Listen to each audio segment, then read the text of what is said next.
Right. Hello, this is the grand finals, of course, ProZ winning the upper bracket start with that 1 advantage. The first map being Villa, then we'll go on to Coastline, and I forgot the rest, but all I know is the last map will be Theme Park. So, well, this is the first round, of course. ProZ on the defense, going dining and kitchen.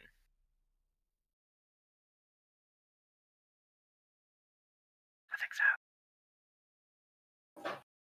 Alright, well, as you see their setup, they're bringing the Castle, the Bandit, the Jaeger Smoking Legion, which, of course, well, it's quite a common setup. Whereas on the side of Outspace, you've got the Hibana for the hard breaches. Not too much hard breach is necessary for this site, but of course, as you can see, there is a lot of soft breach potential, especially when they're playing double. You've got the Sledge, the Ash, who can also, like, of course, the breaching ground as well as potentially breaching charges. You've got Twitch, who I don't think can have breaching charges anymore, unless I'm wrong. Hibana can as well, but I doubt that, and so can Nomad. Oh, we're already going to have a rehost because Stylix forgot the bands.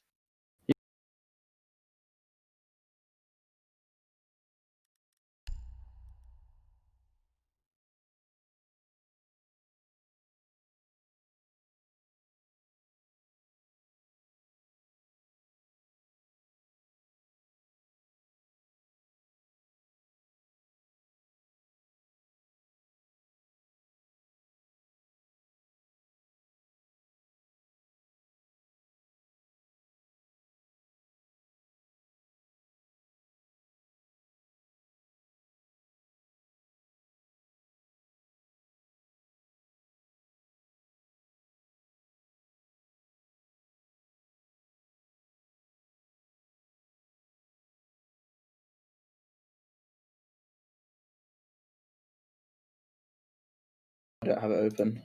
It's off. Let's chat. Okay, yes. Let's chat. How are you doing? I don't think that's what we're supposed to be doing, but yes, I'm doing fine. Good to hear. Thoughts on the map pool? Oh, I like it. I'm only sad. I'm sad because Villa's the decider.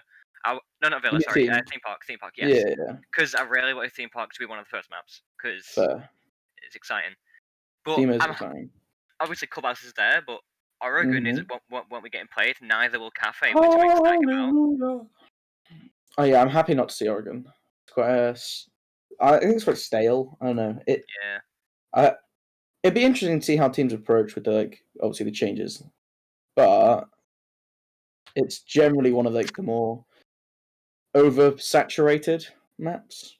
Yeah, I mean, so I like Coastline as well. Like I've seen that once ever, and the thing is, Coastline's more of just whoever has the better fraggers sort of map, because the only sites with a lot of strategy involved is the bar sites. Yeah, that's basically it. I think there are definitely things you can do, but due to how open a lot of the map areas are, there's always a way to find a gunfight. You compare that to a map like Villa or Theme, where you kind of have to force your way into these gunfights, into these opening fights. There aren't as many as in closed spaces where that's relevant, or as relevant, I should say. It's obviously still relevant in certain areas. Like if you take, for example, like Villa, you can take early fights in the like art in the main lobby if there are defenders playing downstairs. The staircase is fairly open, but you have to like push into them. Whereas there aren't very many areas you can just cut off entire sightlines like Coastline, which forces defenders to take gunfights with you. Yeah, I mean, just look at Coastline's map structure. Literally, about half the map is just an open square in the dead center. You get so many angles. Of course, like most of the hallways, if an attack is on that roof, you can't even run past without getting shot at. I actually used to think that the middle of Coastline would like say you're detected if you stood out in it. Oh, Like when I first got the the game, courtyard. yeah, Oh, yeah. Like, and I've had like friends who are like pretty new to the game who've had the same thing where like it's so confusing to have like an outdoors area on the inside of a map. yeah. I actually never thought about that. Cause yeah, I Like, don't. how does the scanning work? Like, you're outside and there's probably something in the sky which can see you, right? Yeah, it makes no sense then. Oh So no. so how come it can't see you in the courtyard? I think well, yeah, if they're gonna somehow have it make sense, they're gonna have to add like a purple top over the middle of it or something. Because Yeah, now that I do think about it, it really doesn't make sense.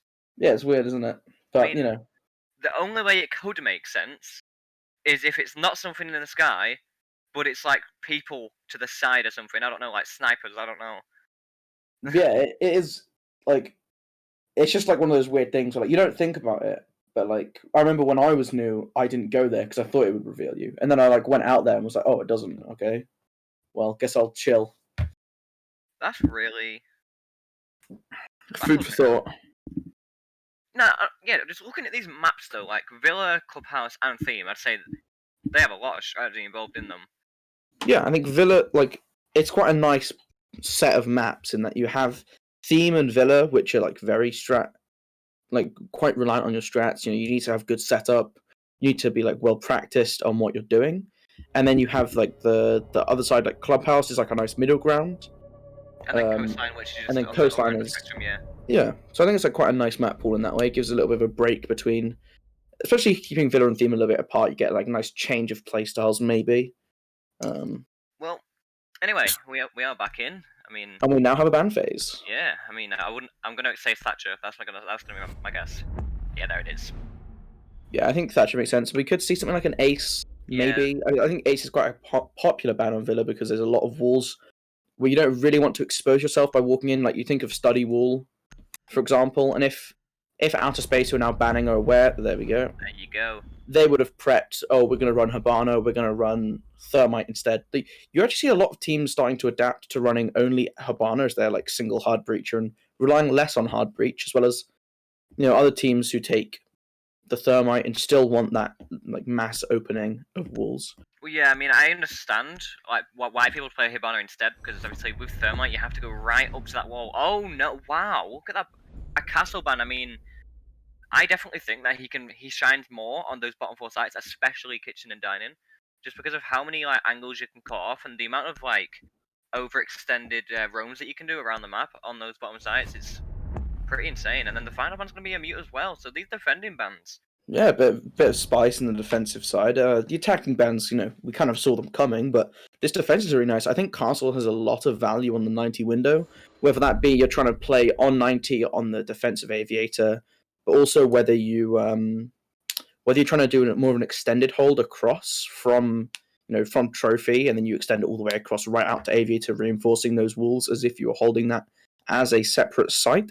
So I think Castle has a lot of value in this map. Mute is, incredibly flexible operator. I think slightly underrated a lot of the time. He has the same loadout as Smoke. Obviously, you don't have those gas canisters. You do have the Nitro to make up for it, which can't be thrown quite as far. It is a heavy projectile after all. But, the Mute Gemmers really make up for it. You can hold a lot of walls, close a lot of stuff down, especially on the top floor sites. Yeah, But we should point out we're going to dining room kitchen first.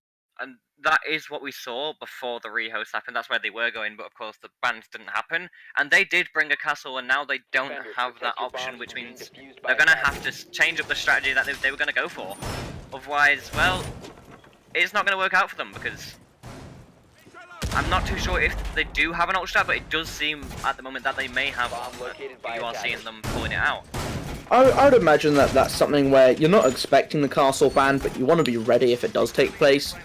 But even if you're not, you just take, you can just try and put barricades on them. I don't think there's too much that would get changed necessarily. I think this is nice putting a bandit upstairs. There's a good presence on that top floor, which you want to try and stall out as much time as possible on, because when the attackers get control of it, it can become very hard to hold inside of the site. Yeah. 100%. I mean, as I was saying earlier before the game actually started, just look at the amount of soft breaching capability that Outward Space are bringing. You got the Sledge, you got the Ash, who has breaching charges, as well as those 3 breaching rounds since a recent change.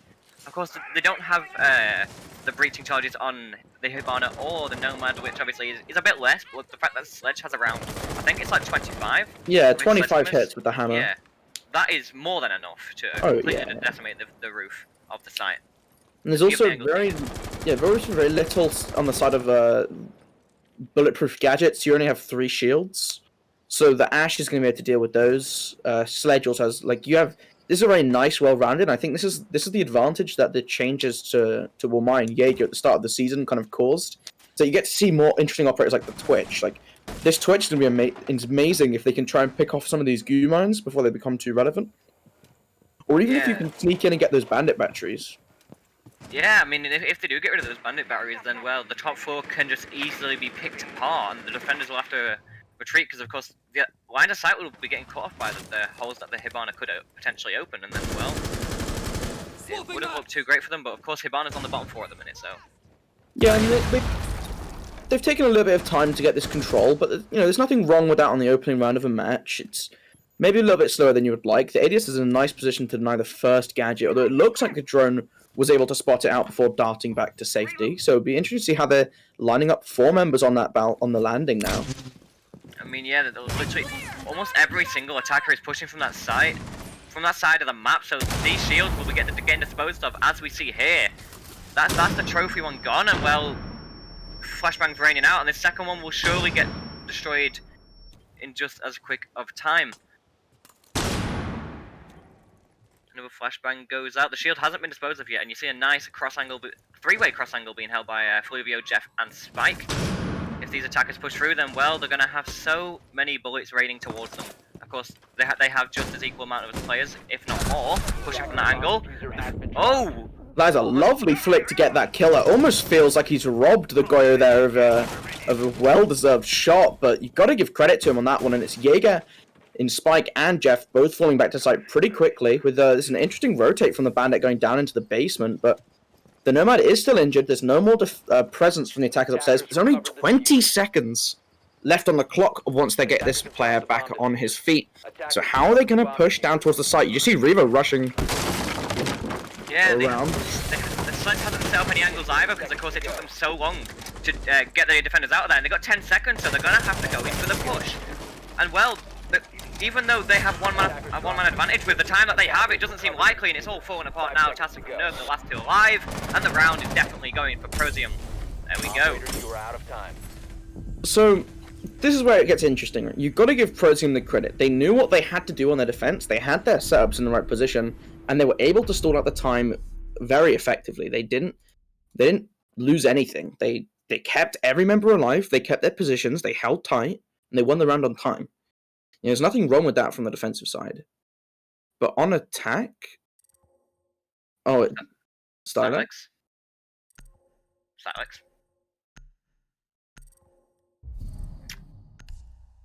Well, okay, well, I'll quickly finish up my point before we carry the conversation through to the break. But they were set up on that balcony at 1 minute and 45 seconds remaining.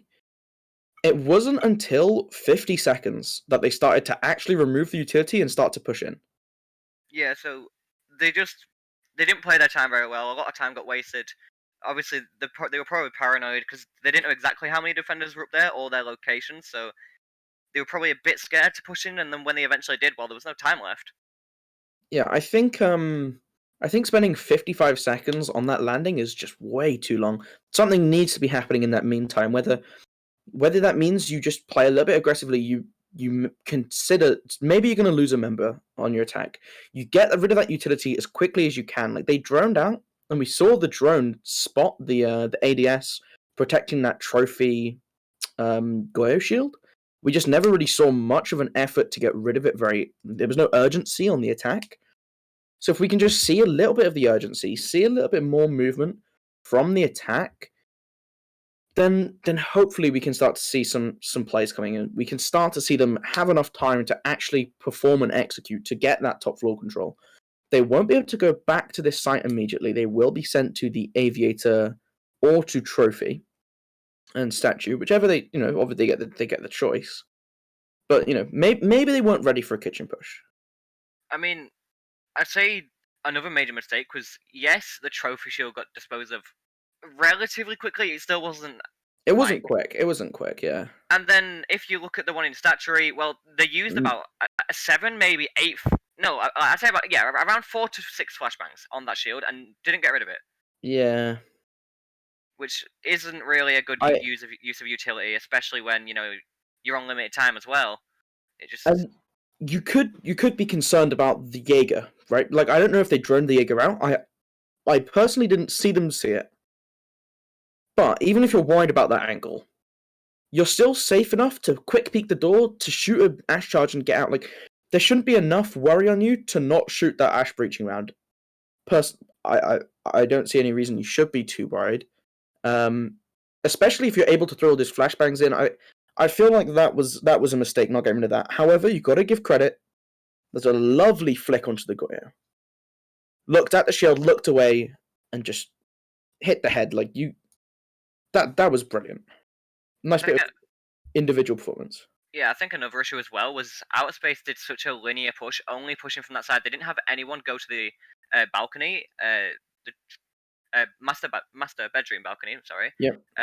So there was no way to pinch the operators like that Jaeger, who were just staying prominent in and around master bedroom, and well, of course they managed to find that pick, and the other defenders had to retreat back to site. But by that time, well, they had no time left to execute, which just didn't. Well, yeah, even the man advantage they had in the early round didn't matter. Yeah, there was some lovely communication that. Well, we don't know this for certain. We don't have their comms, but from the way that the crossfire was set up between the Jaeger, the Bandit, and the Goyo, that is good communication. You can just assume that they're talking about these things, and that puts them in a position where there's no pressure being put on Mustabalk, like you're saying. They're not doing anything to deal with that, and so they're going to be punished for it when they try to push in, even if they kill the Goyo like they did. The moment they step up to try and take that Goyo, to take a fight on the Bandit, take a fight on the Jaeger, the other's going to be in support. If they can't get rid of Goyo and one of the other swings, you're in for big trouble. The linear attacks is exactly what, as you put the pin on the head, the pin on the needle. What is the saying? The nail on the head. You hit the nail on the head. Hit the nail on the head. That's the one I'm thinking of. Those linear assaults are not going to be working, and you need to bring a bit more. You need to have a bit more of a game plan going into this, I think, and they have the time now to discuss how they're going to adjust their attacks. They saw what went wrong in the first one, and as we're loading into the new game, they should be able to put something better together on this round. I just want to see if I'm wondering if Silex has actually closed off them from going to that site again. I'm just feeling. I think he has. Right, that's good. Right, yeah. So you've seen them going to Trophy and Statuary now. It's a very default setup, of course. They're still bringing those shields with the Goyo as well as the smoke. They've got the Bandit to deny the wall. Obviously, not 9 times out of 10 that won't last too long because, of course, you have players who can go below. You have the Twitch drones. You have the grenades on the sledge. So yes, yeah, that can get disposed of quite quickly. Yeah, I think this is a nice, well-rounded lineup. Seeing a lot of the similar operators, only one change, the Valkyrie instead of the Legion. Attackers need to locate. So it could be, similar sort of hold to how they did it last time. This does also mean we could see a similar push from the side of the attack. Now, I don't think it would be as bad if they did that, because when they do get control of this top floor, they have control of the side. Yeah. That wasn't the same as in the last round, but I still want to see them with a little bit more urgency. I do think they may have to like to get those walls open as well. They're most likely going to have to clear the bottom. But look at this. They're going for the aviator and yeah, they're going for the aviator extended hold, which of course is quite common now. And well, the bandit battery's getting used on that side instead of that main wall. I really like that adaptation because I think one of the reasons you want that main wall open is to be able to deny the Astro door. When you deny that Astro door, it makes it a lot easier to put the bomb down inside of the A site, stick that plant, and put it in your favor. Because now the defenders are the ones on a timer. Oh, but that's wow. a very early kill onto the bandit standing in the doorway. Oh yeah, he got an early wallbang and well, losing Jeff, losing your C4.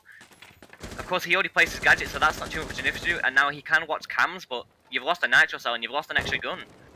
So they're already in a disadvantage. And well, the Twitch drone should now be getting used to dispose of these bandit batteries. The only question is, can it actually get in there without getting spotted? It sees the Valkyrie camera, pinging it, letting his team know the location of it so it can get disabled of. Oh, but the Twitch drone doesn't make it inside. Well, the bandit batteries stay prominent at the moment.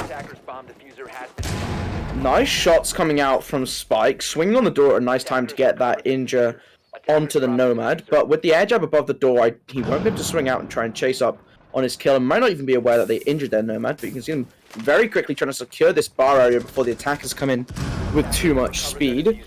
It's a lot quicker push this time. Finds the Valkyrie slacking. Has control of that bar now. Yeah, Spike rotated through that vault rotate, picked up ultimate kill, and is now retreated back to site. Of course, all three defenders on site. And Claiming well, his kill from earlier. Half a minute's gone. They're doing all right for time. They have the man advantage. This is a lot more promising of a push from outer space on this attack. We'll see how they can try and transition this into getting control of the site now, because there is that same crossfire again set up, this time with the smoke, but everyone else in the same positions. And here we do see Paul rotating around, most likely to try and open up that main wall, give them the lines of sight to cut off the rotates. The defenders will have a harder time helping each other. And now they're starting to push towards the site. This is the same position they were in at the last round. And they basically have the same amount of time, but of course this is the site this time round, and the site is no longer below. So it will be somewhat easier for them. And there we go. There goes the Goyo Shield, Sigma playing very close with the shotgun on that smoke, waiting for someone to push into him.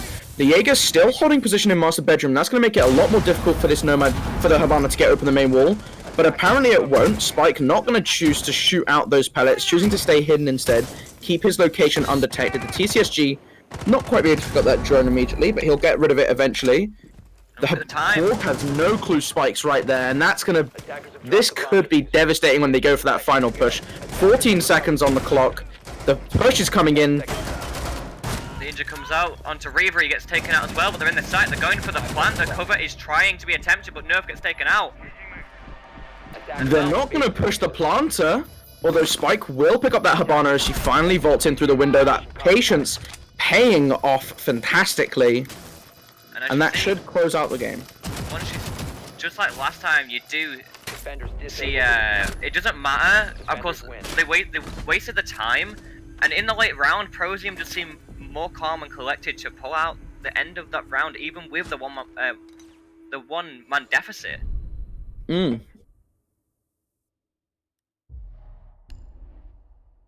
Oh, look at that, the pause timer coming in. Interesting question. Yep. Does the pause mean we could start to see tactical timeouts in online play? That's what I'm hoping for. I hope it does. Because that could be a massive game changer. Especially for the teams that have coaches as well, who can't really do stuff mid-game. I think at all levels of play, that's going to be huge. Yeah. Even if you don't have like a coach who's going to come in and be like, okay, very quickly, this, and this. You know, even if you don't have that, it doesn't mean you're not going to have, you know, oh, we need to pull something out of the bag here. We need something special to win this round. You call your pause. You have 30 seconds to come up with something rather than 5 to lock your, or 15 to lock your operators in. You know, you have that time and that buffer can be huge. So I think it's a really interesting question how that could be adapted into the online play, but it's just another thing to talk about. Yeah, I mean, just reading the chat now, it's just everyone's confused. If you look in game chat, oh, Fluvio has gone. Yeah, he'll just rejoin. That's fine.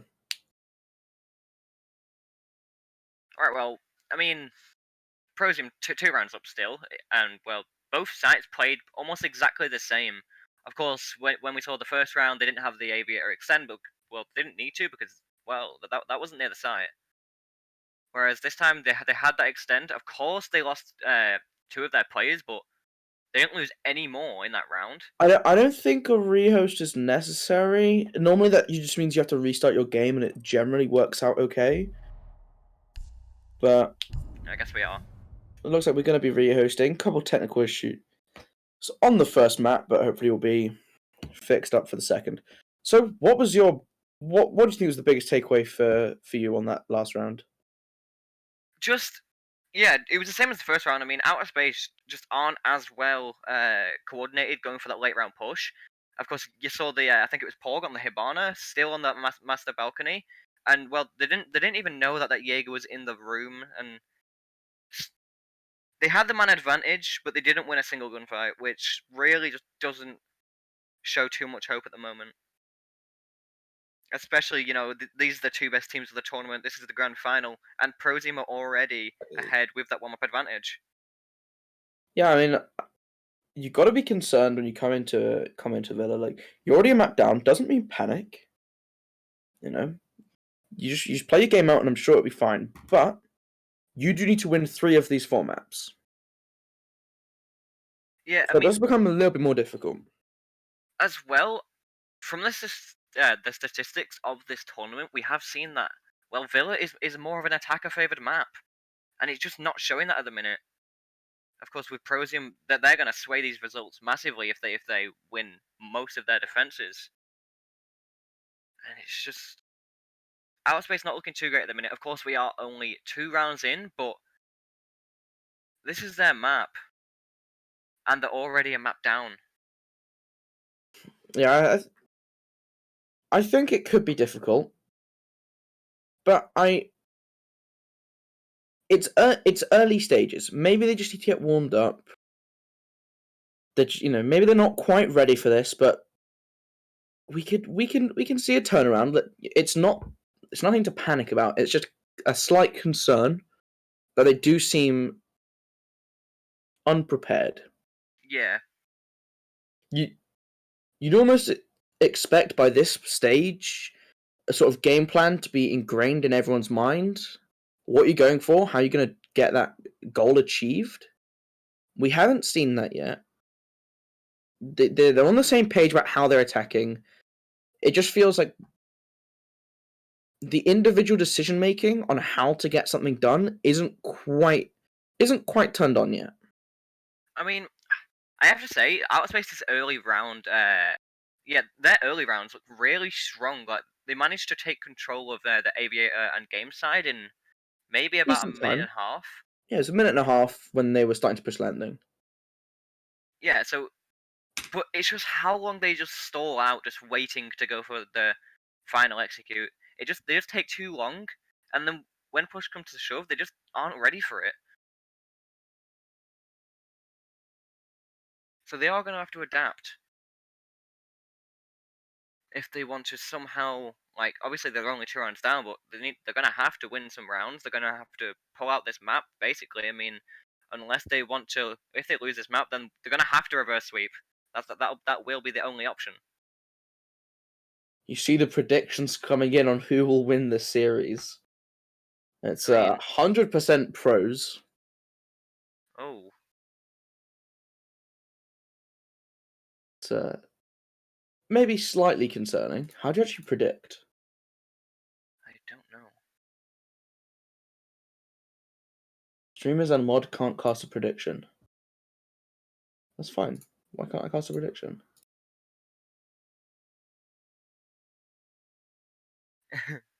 Oh. Wait, where is this? That is slightly pog, but also slightly sad. Well, I would have won it anyway, so it doesn't really matter. Alright, there we go. We are back in. I mean, this time, it wasn't our fault. Or, well, it wasn't Silex's fault this time, I don't think. So we'll just say it is anyway. yeah. All right. So well, third round in. EU production. Aviator and Games, and well, they may be bringing in a Wamai for once. I don't think we've seen. Yeah, we haven't seen Wamai just yet. And look at this, in tandem with that Jaeger, so many projectiles getting caught, and those shields may be able to stay prominent a little bit longer. This does potentially mean we'll see more of a focused hold on defending that main stairs rather than the vertical hold, which they've been quite keen. They did quite well. Apart from losing that bandit as early on, that obviously is going to hurt your man count. You can't cover the same amount of ground as you can with that fifth member up alive, especially on an already fairly stretched out hold of the whole top floor. But I reckon we'll see quite a bit of focus on this main stairs. Already seen them Malusi putting some of her banshees down. Yeah, and I mean, the hold that you can see that they're doing there, they've got that shield placed in Aviator, and they've got the holes facing into Study as well. So of course they're gonna want to hold onto them from pushing into Study for I don't know how long, but as long as they can, I guess. But I mean, Outer Space, if they waste enough time, then I think ProZ will end up winning the round, because Outer Space's late round isn't great at the moment. Attackers must locate and defuse And the it bomb. doesn't help the fact that they're also bringing Malusi, which of course will slow them down even more. Yeah. I think if you're going for very shield-centric plays, something like an Alibi or Warden giving you that fourth shield can be very instrumental. I think having the Banshees is going to help a lot. It makes gunfight, it puts gunfights a lot more in your advantage if they're trying to fight through that Banshee, but, you know, we'll just have to see how it goes. Okay, you see that Outer Space? Basically, all the pushes that I've seen them do in these first 3 rounds, they push the opposite side of the map and then work their way across. As you see, and again, they're going to try to take control of Trophy and Statuary, where there are 2 or 3 defenders placed in around that area, so as per usual, it's going to be difficult to take. I really like how they're starting out these rounds. I think trying to take control on Villa of the other side is a good way to do it. Gives yourself enough space to kind of play around with what you want to do. The couple shots being missed by Paul K is running out of ammo trying to contest this. And well, as you saw, I think Fluvio used his nitro cell as well, which of course is quite a large, huge waste considering Paul didn't take any damage whatsoever. Do want to give a quick shout out. You can see Porg running the Icy Cat charm, which you can find in the R6 store at the moment for a single renown, commemorating a wonderful member of the community, Icy Cat, and his YouTube channel. And I just have to say, it goes perfectly with Black Ice as well, I just have to say. It does look very nice with Black Ice. The IQ's found the default cam underneath her. She will be taking out promptly. Well, just look at the time again, though. They've got a much slower attack than previous rounds, but they are now starting to take control. They've already took Trophy and Statuary. They have a minute left. No kills have been made yet, however. So they have control of everywhere around the site. I think the Vault Rotate may have been reinforced by now, but look at all the shields that they've still got at their disposal. It is slightly concerning that their attacks are, leading to this kind of slow movement. 50 seconds left, they're just starting to kind of make their way into Vault. But this doesn't mean the round is over. They still have enough time to pull and execute together. You can see a player on that balcony. They're finding those crossfires. But Jeff coming up behind them on the flank. It'll be interesting to see what he is able to capitalize on. Yeah, and just look at it again. No picks have been made on either side, and well, there's only 25 seconds remaining. They're now completely laser focused on finding this Jaeger. I think that's a mistake. I know it exposes your back, but with 14 seconds on the clock, you can't be prioritizing this over the main site, I feel. But they're able to catch him off. They're able to get a player in sight. The plant is going down behind the model table, and they are going to be able to cover this plant. The smoke canisters are not going to be able to find anyone. The Goyo swings the wrong spot, and the attackers are going to win the round out on kills alone as the plant is going down and the 0 second mark. Yeah, I mean... Jesus Christ, that was close. But... yeah. That was pretty insane. I didn't think they were winning that round, even though they had them the 2-man advantage, just because of how they had 10 seconds left, and they were laser focused on that Jaeger. They killed Jaeger at 10 seconds left, or 12 seconds left. IQ was in Trophy at 10 seconds, and they were able to push that Habana up through the study room, get behind that table. I mean, I think that is a really ballsy play to try and rush in and get a plant down that late and to focus that Jaeger. Like, I feel like there's a way in which you can just have the IQ rather than flank all the way around through statue. Have her playing red stairs. Have them watching that angle. They know where Jaeger is. They know where he can push. Have a player watching it, ready for that Jaeger to pounce, to catch him off guard. But putting 4 players, was it? No, it was 3 players, all pushing him quite hard with that little time left on the clock is very risky, and they're quite lucky it paid off. Yeah, I fully agree with you there. It was more just they managed to find the picks. The strategy towards the end wasn't great. But anyway, we move. They're now going back to that first site that they defended, being kitchen and dining, which I'd say Outer Space did well on, but they really need to sort their time management out.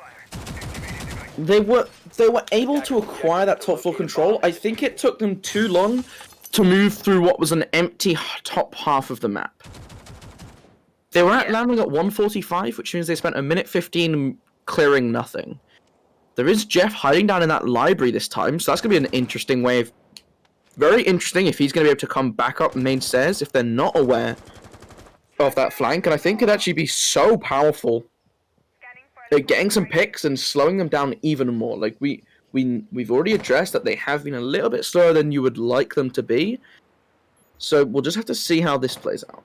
Yeah, I mean, we're already approaching, we're already on the 2:20 mark, which means 40 seconds already gone, and they're only now repelling on that balcony. It's not looking too great for them time-wise yet. I mean, of course, you do have nerf on the IQ already below. I think that's either in piano or in art. Yeah, it is in piano. They've got a punch hole, but we saw this on the first round as well. Yeah, it was Paul calling it before. So, I mean, they are clearing a bit quicker, but it is basically exactly the same. It just depends if they stall out on the landing just as long again. But here we are seeing that shield get disposed of much quicker this time round. There was an urgency, and nerf on the floor below takes out the Roma, which was Jeff. Of course. That's going to be huge. That's the power of that little punch hole in inside of Art Room, but Spike finding that swing onto Paul, contesting that window aggressively to try and find a man count back. And he's gonna do it successfully. And once again, just 2 rounds in a row, that C4 has been wasted by Fluvio, and well, Spike knows that he's got no chance of holding it anymore. He rotates back to site, and this is the exact same man count. Just like the first round was, but look at this. Outer Space have so much time to play with this time round. They still have a minute. All 3 defenders back on that bomb floor. That's the correct call. You've got a minute to play with. You pull back. You set up yourselves in sight to try and deal with these 4 attackers that are remaining. You've gotten rid of the hard breacher. That's a big deal. Because there's the laundry wall, which you haven't got anything denying that wall. So that wall would have been free. They could have gotten a nice sight onto Tetris, but they can't do that anymore. That does deny the angles of attack that the attackers have left. But you hear the sledgehammer going away, opening up this floor, and we might see some breaching charges come out from Reaver if he has any left. But they are just going to set up. They're trying to move the defenders out of dining. It looks like they're going to be going for a very focused China attack, but that's the power of opening up those holes. That's the smoke gone. And I mean, I was about to say about those smoke babes whittling down the time, but well, it's a 2 versus 4 in favour of the attack, in favour of Outer Space. They might be able to get this round back, but 5 seconds left. They're going to have to go for the plan. The cover has to come in, and it doesn't seem like it is at the moment. But will the plan get confirmed? No, yes it does! Only just. The last player alive is Tassif on above the site. He injures BLZC. It's a 1 versus 1. He's just playing above. Well, they're going to have to find the kill or just confirm this plan. And no! There we go. Outer Space pull it out. That is fantastic play. They just managed to get that plant down. Nomad caught in between both of those defenders, the Legion and the Jaeger, right at the last second, but the sledge above with that angle had the tiniest peak, and it's so hard to contest an angle like that, especially when the moment he gets shot back at by that Jaeger, he just fell backwards towards the bath, fell back, broke line of sight, and just waited patiently. Got quite lucky that the diffuser was in the spot it was, but that's a really nice play. Yeah, that must have been like 10 milliseconds of that plant being confirmed. Mm. It's always been there. it's always Villa where things like with the diffuser happen. Like we saw, I don't know how recently it was, but I think it was Shogun against someone. I think it might have been Galaxy. I'm not too sure, but Defenders, protect your bombs from being I defused don't even by know if it was Shogun. attackers. But when the defuse finished and the Cade got injured as it finished, it didn't count as them winning. It's always Villa. I don't get it. Oh yeah, that was a crazy clip. Yeah, there's it's a lot of things went right there for outer space. I think their attack was a lot more convincing than it was previously. You're gonna see ProZ returning to this site again, and I don't think that's the wrong idea. Like they lost out just. 10 seconds left. I mean, obviously, Just.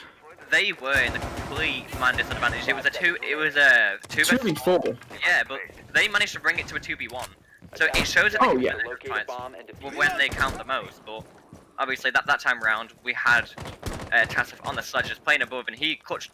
Well, yeah, he clutched out the round for them. So Oh yeah, you gotta give so much credit to Seth for being able to close that out in the 2v1. He played that angle really well, but also ultimate kill, just sticking that diffuser, not giving up, and getting it down is a huge deal.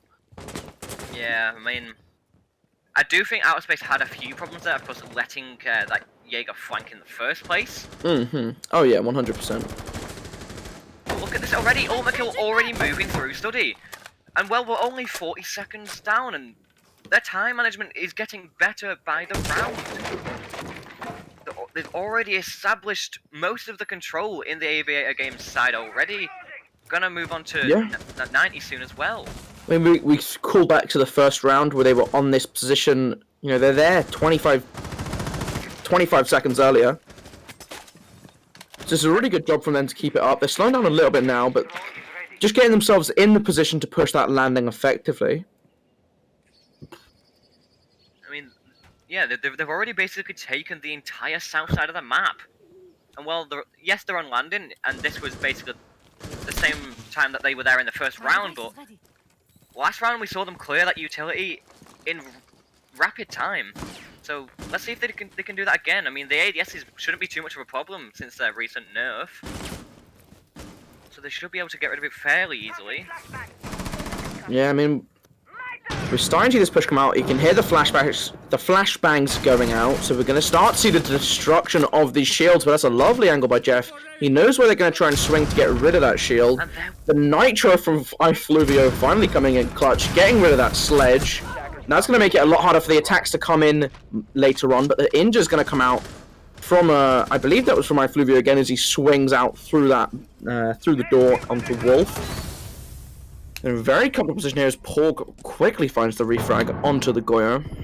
However, it is a glorified, well, it's a glorified 4v4, as of course you have two of the attackers injured. One of them should be able to get revived fairly easily, but look at Ultimate Kill. He has about 10 to 20 seconds left of being injured, so his team are going to have to hurry up and push their way through and try and get the revive in. Of course, the defenders aren't there anymore, but wow, was that through the floor? That was the impact hole that they made on some men, just catching out Paul because he tried to rush in, and that's going to be the 3 versus 4, this time in favor of the defenders rather than the attackers. Only 14 seconds left. I mean, this is the difference between being set up in position and not. You can see the Mud player hiding out, Jeff the Bandit. There's nothing they can really do at this point. Time is not in their favor. The diffuser is down in the hands of someone with a... Wait. Okay. I mean, it doesn't change the round.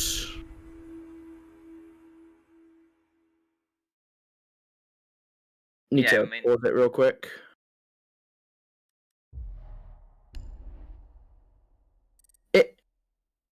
It doesn't change the round. Yeah, no. Right. It would have been the same outcome. It would have been the same outcome no matter what. Yeah, there is no way you're gonna argue that sticking the diffuser in the open is gonna work. It shouldn't. Don't get me wrong. There's a world in which it does. The world in which it does is when ProZ decides they want to lose that round. Yeah, there was such a minuscule chance that the over attacker would have been able to hold off all 3 players, and I'd say that it's basically 1 in a million. I think. Yeah. I actually think it's more of a more of an animation bug Attackers need to than locate it is and defuse a bombs. round-ending early bug. Yeah.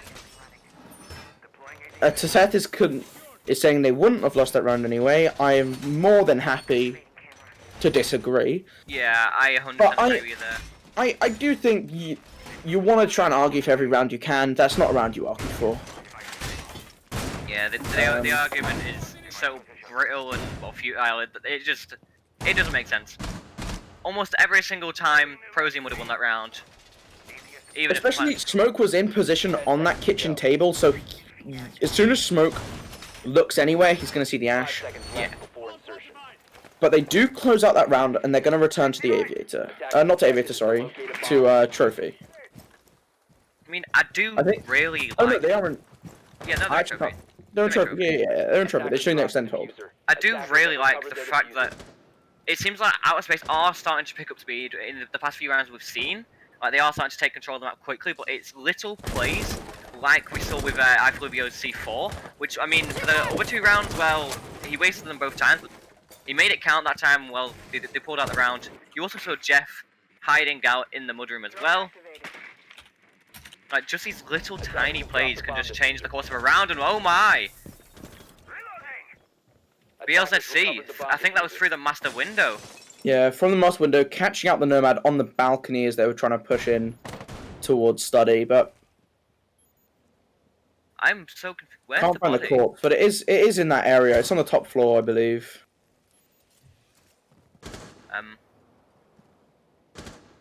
I don't mind. Anyway, Not sure. Oh well. It could have been in laundry, it doesn't matter. They're dead. Doesn't matter. Imagine dying. Couldn't be me. Stylix, we don't need to find the body, it's fine. Right, you see Jeffer playing in Avia. He's trying to hold onto the side of the map as long as he can. Of course, Prosium in the man advantage. You know man's gone, you flank watch is gone, and he finds one onto Porg. Your hard breach has now been disposed of as well. Attackers recovered the diffuser. Well, that is certainly going to slow down the pace a little bit, but somehow Nerf has wormed his way inside of the bar. He's going to do a lot of damage onto Jeff, but he'll be able to escape with his life. Barely alive, but that's 1 HP is enough to hold a gun, so he's going to be bunkering down on red stairs, just causing a little bit more problems for this attack. Nitroing below, not going to catch anyone, will catch the drone, so I mean, definitely something. Losing a drone, obviously it's nowhere near as impactful as losing a player, but the drone economy, they only have 3 drones left. Attackers have recovered their diffuser. Yeah, so that's going to slow you down massively. And Sledge still has 2 drones. Bomb has been located. They're both in position. They could be covering flanks. That's the sort of thing we're talking about. Like, when you're losing drones with little time. That's kind of like your flank, your safety insurance, being lost. They have 3 players positioned at different angles at this point. They're gonna come with a little bit of a split assault. Attackers have dropped the bomb. Well, But that's Jeff. And taken out as well as Jeff finds Nerf as well. It's all on Reaver, who gets ran out on. He does find the injury onto the smoke. He's gonna be collecting that kill, but he's in a 4 versus 1 with 15 seconds left. ProZ. That's what we call a stat pad. Take that round. 15 seconds to go. Yeah, just exit frags really. Nothing's happening there. 10 seconds to go. Look at that. Oh, you just find another one? I mean, again though, it's just a useless exit frag. Yes, it will pad the stats, but nothing will come out of it.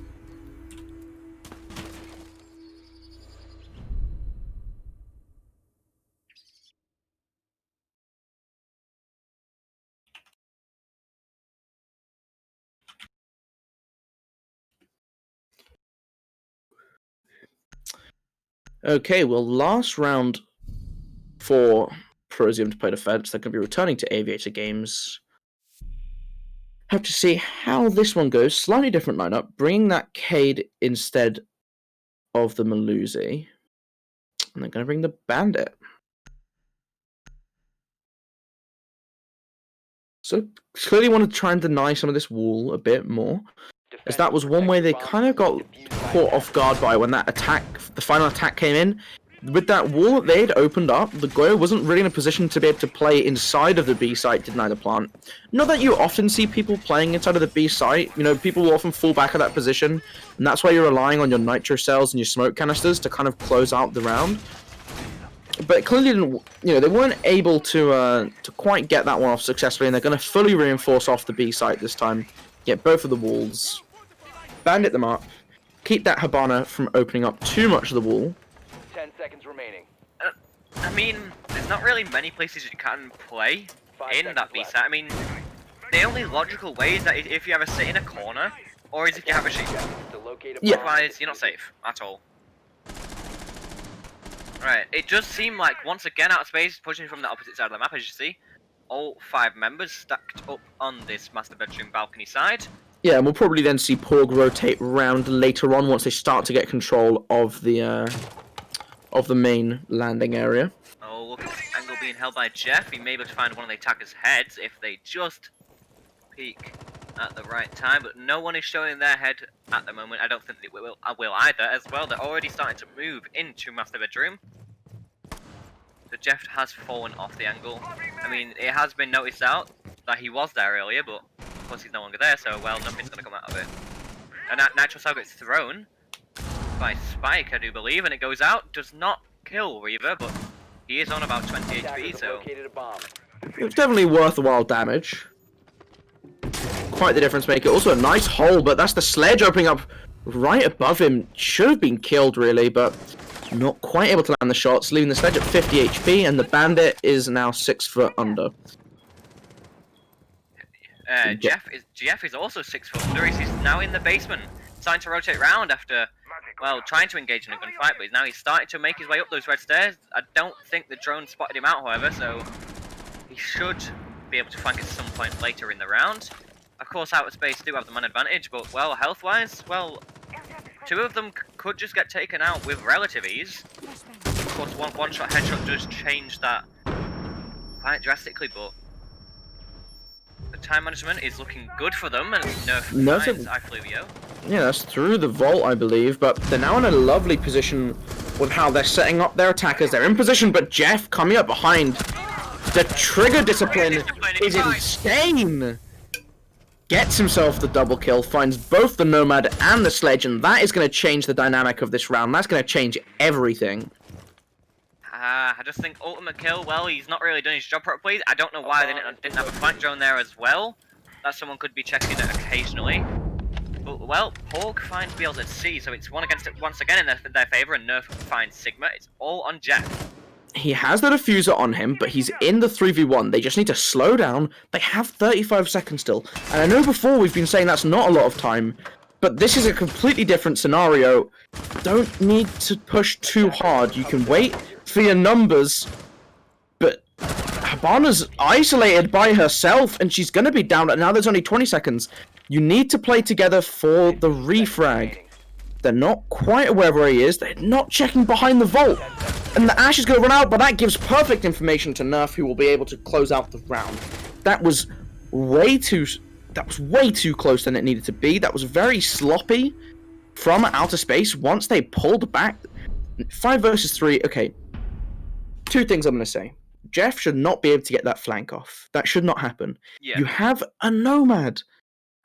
Okay, let's say your Nomad's used 3 air jabs. I don't know where you've used them. You know, at this point, you've moved from master bedroom across to landing.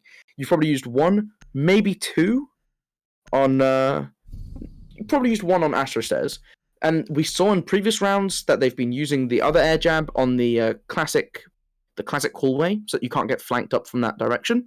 Pretty nice air jab, but you should still have 1 more. And I think even if you use them all in areas and you have a reasoning for it, you should have a flank drone or something ready. You have every player alive. Maybe you're not checking your drones. Maybe they have it. I don't know, but it feels like they're getting caught out by these flanks way too often. Yeah, it's just like I said earlier, just little tiny mistakes can be made, which can just change the tide of the round. Like we almost saw there with obviously Jeff almost clutching out a. Well, he almost got the ace, but of course, well, times are changing now as well. Outer Space now on the defense. One more thing as well. When you're in a 3 versus 1, and you know that the Jaeger's around that red stairs area, you want to just be playing it slow, put players in positions to all take gunfights at the same time. They didn't do that effectively, and they nearly lost out because of it. They took, effectively, what were 3 1v1s. You could argue that the Ash and the Zofia were able to refrag off of each other effectively enough, but 5 seconds left. it is what it is. Located by attackers. Oh, that's quite Yeah. Attackers objective is interesting to pick defuse there. You see the bomb. proximity alarm being brought on the Goyo instead of that nitro cell.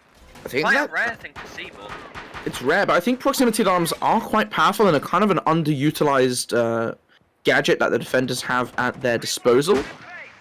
So it's quite nice to see them, but I love the Clash pick. Clash is an operator near and dear to my heart. oh no. Clash is fantastic. Well, in my eyes, you're not then. Clash is a rat. That's what I'd say.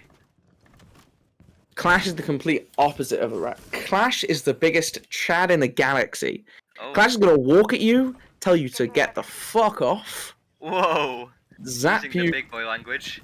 zap you. You know, Clash is a fantastic operator.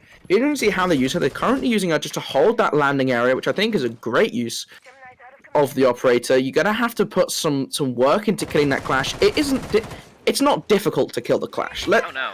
It's not difficult, but this is a very fast and aggressive push into the bathroom. The three of them stacked up You also pretty see Jeff, close to each other. You see Jeff coming with Astro stairs as well. They're gonna go for this pinch to try to take these players out. But Tassim behind that Goyo shield does find one of just Spike, which is your Iana, one of your most crucial intel operators on attack gun.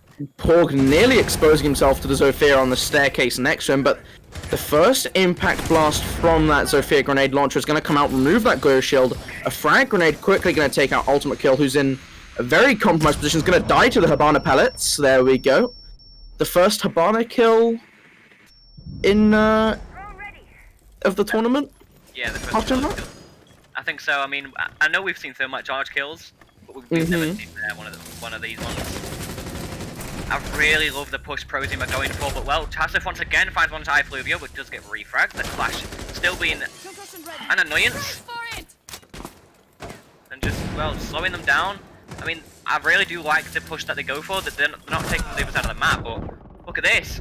Porg is in trouble and he gets taken out, but well, Nerf did find one and he found the second with the SMG-12.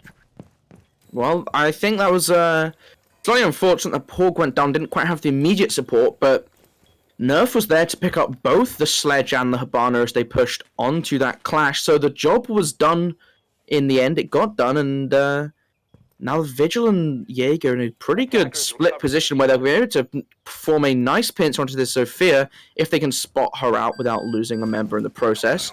The proximity alarm giving her position away, and Jaeger is ready, but it's actually going to be Vigil swinging around and catching that kill instead.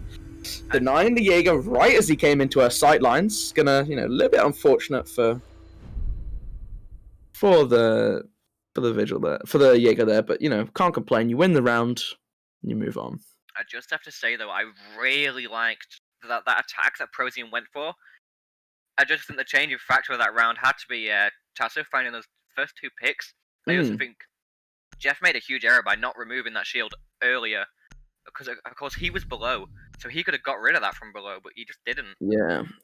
I think if that shield got so there's two kind of philosophies when attacking Astro, right? You have the player behind the shield. Philosophy one is what Prozium kind of went for, which is you push up the staircase with the Zofia, you push in the door with, in this case it was the Yana and the Nomad.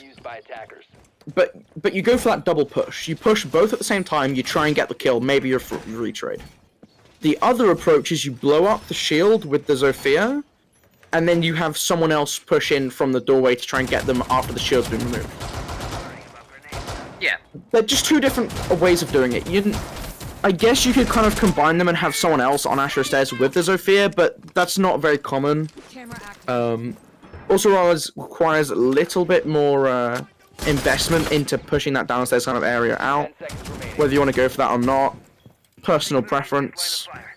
Right. But yeah, I think this is a good way of doing it. Two things I have to say here. They brought out the Ella, of course, which is a shield. Not the greatest gadget in the game, but the other thing is, yes, they've got the smoke. He has the FMG9, however, instead of that shotgun, which, of course, again, is really rare. Yeah, you don't see that often.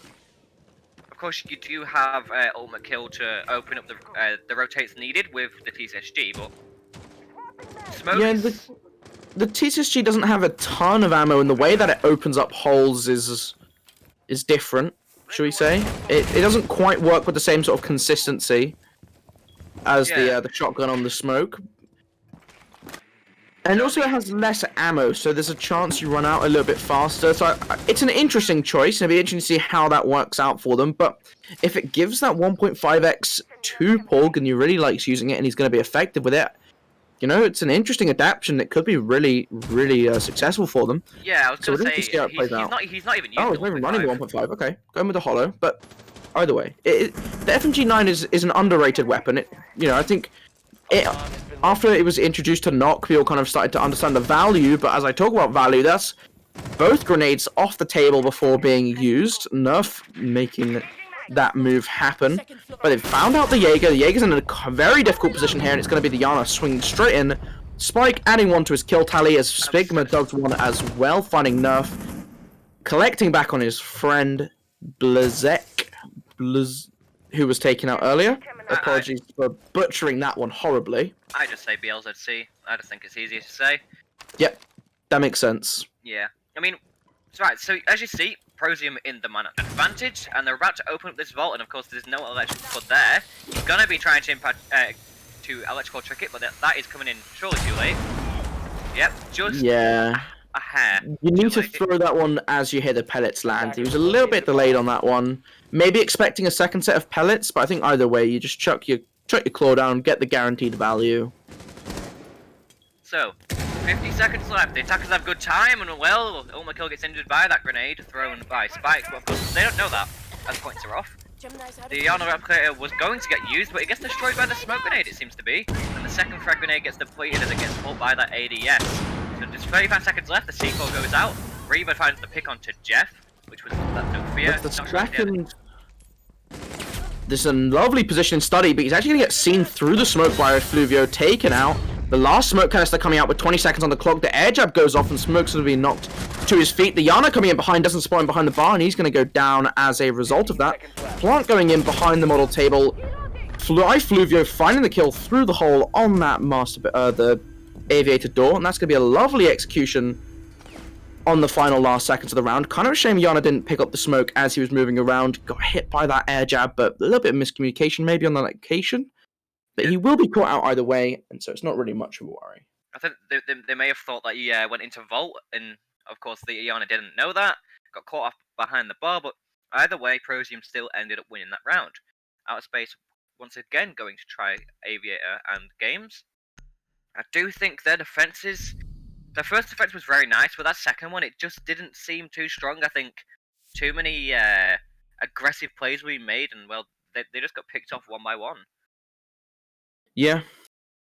I mean, I don't really have much more to add to that. I think it's been very interesting seeing that attack come through. They were very clinical in those final seconds of the round. They knew what they needed to do. They got their players in position and were able to close out. So I have to give a lot of credit. Fluvio does a lovely shot to close down Reva before he was able to do too much damage. That could have been very difficult and caused a lot of problems for the attackers when they actually tried to perform their final execute. But they were able to get rid of him quickly and efficiently, and you can't complain with that. That was a lovely attack once they had that control that they needed. Yeah. So, yeah, once again, they're going to be going to Aviator Games. I do think once again... No, Porg has changed onto the shotgun this time round. Of course, clearly feeling like they wanted a bit more destructive potential. Yeah, and of course the TCSG can't really... You can't really waste too much ammo on it. Of course, you still need some to, well, shoot at the enemy, and it's not a gun with abundance of ammo. I think it maybe has around 4 to 5 mags, and... It has 41 bullets.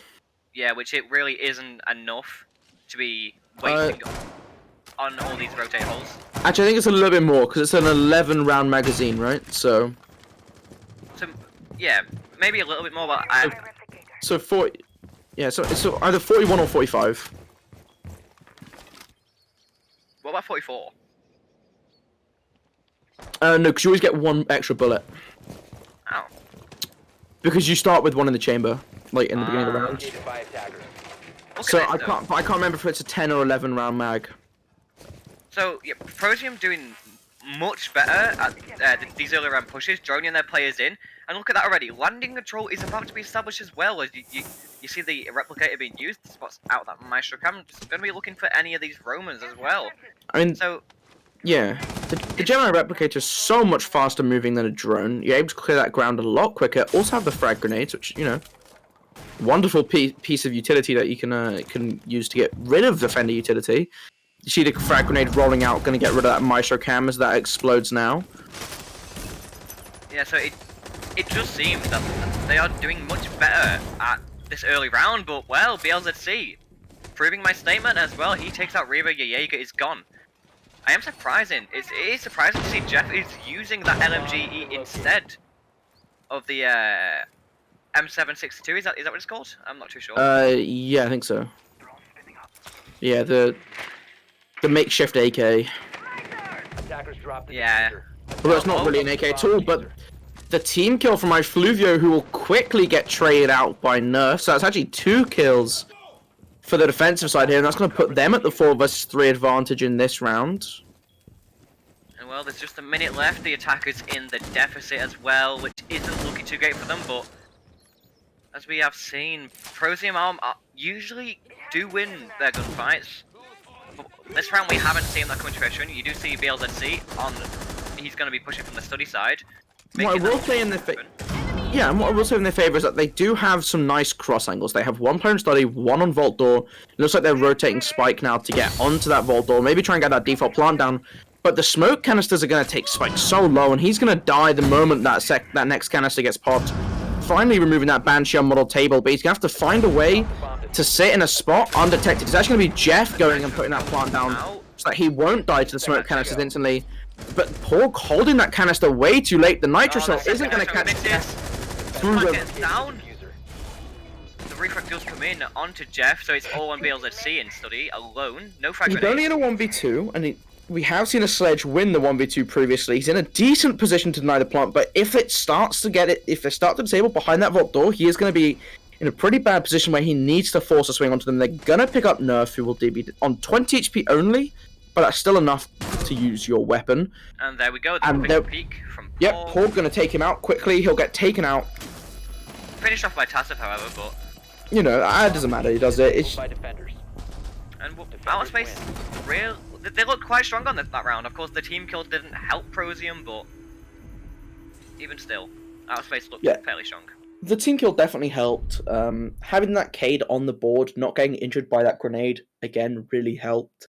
Just a couple things that went slightly differently pushed that round into the favor of Outer Space. And their defensive rounds have so far been fairly convincing to me. I don't see too much going wrong with it. They've lost 1 round on their defenses. Yeah, I think so. Yeah, they lost out to 1 attack, but... I mean... Yeah, I think this has been pretty good. Even still, Outer Space doing really well in defense, but I don't think ProZ are doing bad on attack. I really do like the way that they push. They push much faster than Outer Space have, with much more momentum. But of course, unfortunate things like that team kill, well, just changed the round completely. Yeah, I think they're making really great use of this Yana.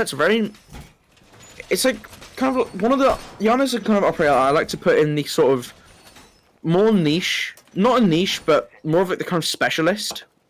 Yeah. Where she's not wanting like your backbone during like the 20-second meta. You wouldn't really see her particularly often. You'd see her on some maps like Coastline she would show up, because having the option between frags or smokes is really powerful.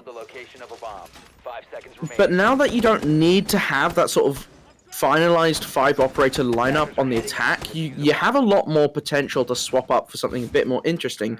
You saw the Twitch coming out from Outer Space. That was what they were running. You see the Spike now. I think Yana gives you so much information so quickly. You can clear out larger areas of the map much faster than a drone can. And they're really making the best use out of that power that they have in this operator. They're taking the best advantage of it, and they're making it work. I mean, not only is it a faster drone, but it can also be used to bait out certain pieces of utility as well, like natural health and smoke waves. Gemini's offline. It's going to be shot really quickly here from the player hiding out in Trophy. It's actually Porg on the Legion.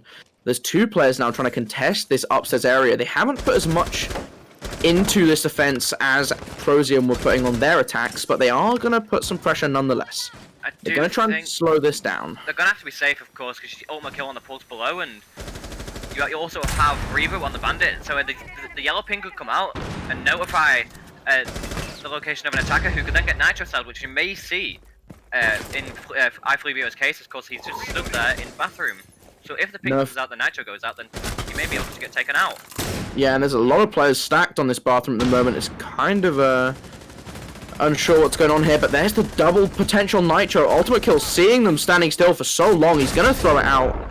And he's going to find that double kill. That is what we were talking about, and he's going to be gone. The second nitro coming out from the Mozzie, nearly hitting the Zofia, but Jeff is left at such low HP.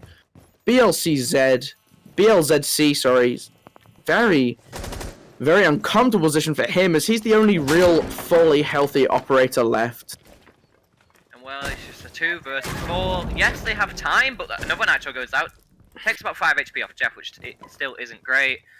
I mean, at the moment, it doesn't seem ProZ are going to be winning this round, especially that the pulse is still up. I don't think Outer Space have any nitro cells left. Just the information alone that cardiac sensor will be giving them, I think that should be enough. So Fear's going to be making the use of her gadget, opening up these holes on the floor, but it's actually going to be Ultimate Kill winning out that gunfight. BLZC in the 1 versus 4. What can he do here? 3 members still on full HP. The ping's coming out, but he can't quite land the shots. Too many walls in the way. Well, he's going to go for the shot again. Almost takes out Ultimate Kill this time round. No, he doesn't. I don't even think he hit him. Yeah, no, he hasn't. He's been hitting the hard service. It's an archway. Well, yeah, it's just unfortunate. Yeah, I don't see in any way ProZ winning this round. He's got 15 seconds, hasn't even got into the site yet. About to approach into China, but he has 2 players contesting him. Make it 3. Oh, takes him out from the room. Porg flexing the new Christmas event skin, 40,000 renown, unless you have a battle pass, in which case you get 10% off that. So. Hey. Are you a battle pass owner? I am a battle pass owner. Not battle pass, sorry, season pass. I am also a season pass owner. Oh, fair enough then. I'm not a season pass owner, have to say. Oh, that's unfortunate. Yeah, it was first year. First year I haven't bought the season pass actually. Well, I didn't buy 1 or 2, but I bought 3 and 4. I actually think that this year has been decent with the operators that have been pumped out. I'm not gonna lie, Ace and Malusi especially. Yeah, I think like considering there's less operators out, the operators like if you compare it to the year 4 pass, what you got Gridlock and Mozzie was probably the best operators from there. Were my. Oh no! 2/3 of ultimate kills have been from a nitro cell. How many kills is he on? Yeah, I think 3. He's on 3. Yeah, he's on 3. Oh no. Well, that isn't great. I mean, you got to spread them out. You know, you got to give. It's a bit of a give and take, but this is Outer Space taking the lead on their map for the first time. Yeah, which obviously they'd want to see, considering it is their map, and we don't know how that they will fare on Coastline, because well, we haven't seen them play it. Nor have we seen ProZ play it. However, we've only ever seen this Coastline get played once, which was well last season of the Open League. Teams tend not to be either massive fans or not fans at all of Coastline. That's generally how it works. And you see a lot of teams will ban out Coastline, they'll ban out Consulate, which is kind of similar to Coastline. Yeah, it's one of those more attacker-favored maps. I think Consulate, in comparison to Coastline, is a little bit more cramped from the side of the defenders, and for that reason a lot of people just don't really like playing it. It's a mixed one, but those 2 maps are maps that some teams will tend to kind of dislike a lot and really lean away from. But Spike's just going to run he manages to dodge the go bullets, running straight down Astro Staircase, checking it's clear. And that's going to be Jeff's drone, getting him in safely. Yeah, well, you already know what sort of push is coming again. Like, they tried this last time, of course, Tassif did manage to find kills behind the shield, but the shield is gone already. But oh no! The grenade did about 60 HP to Jeff, who was below. Yeah, that's unfortunate, but the Glow is in a really compromising position. Jeff rushing up Astro Staircase is going to be able to catch him off guard. He is very low himself because of it, and Jaeger's going to be spraying up. He will get injured by a single tase from the clash at this point, so he has to be very careful as Porg is now taking up... Okay, well, they found out it was fake. Porg is going to be taking up control of Astro now. Kind of surprised we're not seeing the Zofia going below to try and get rid of the Clash. And it catches the Clash, and Jeff finds the kill. Even on 1 HP, he's putting impact in. And, well, it already seems that outer space on the back foot. And even more so as Reaver gets taken out by that grenade. Ultimate kill. And Nerf, all alone. Make it just Nerf. And he's all alone below. Nothing, well, there's nothing he can do at the moment. The plant is going down now from Sigma, sticking it down, nearly finished, and I don't really see a lot they're going to do. Jeff is going to swing out onto the staircase, hit the headshot, before Nerf can hit a single shot. Well, that's a flawless round. Even when Jeff's on 1 HP, he can find the frags needed to win out the round. Yeah, I mean, fantastic execute. I mean, I think that's the message. Fantastic execute. What more do you want to say? I mean, they tried it on the Outer Space's first defense here. Of course, it didn't work out because of Tassif getting those kills behind that Goyo shield. They've adapted. They got rid of the Goyo shield early. The Clash got disposed of quite quickly as well. So it just seems ProZ are very well adapted to, well, just adapt in the rounds they lost. They're not making the same mistake twice. It doesn't seem to be.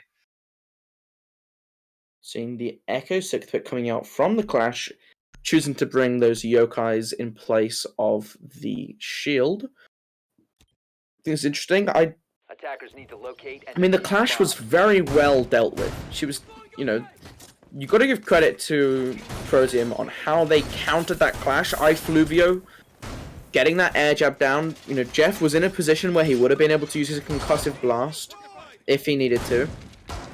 So, you know, it's well played to them. And they're just choosing to swap off of it. Different site, so it may not be completely due to the same reason. Maybe they're hovering it just to try and bait out that it could be the same site. Whatever the case it is.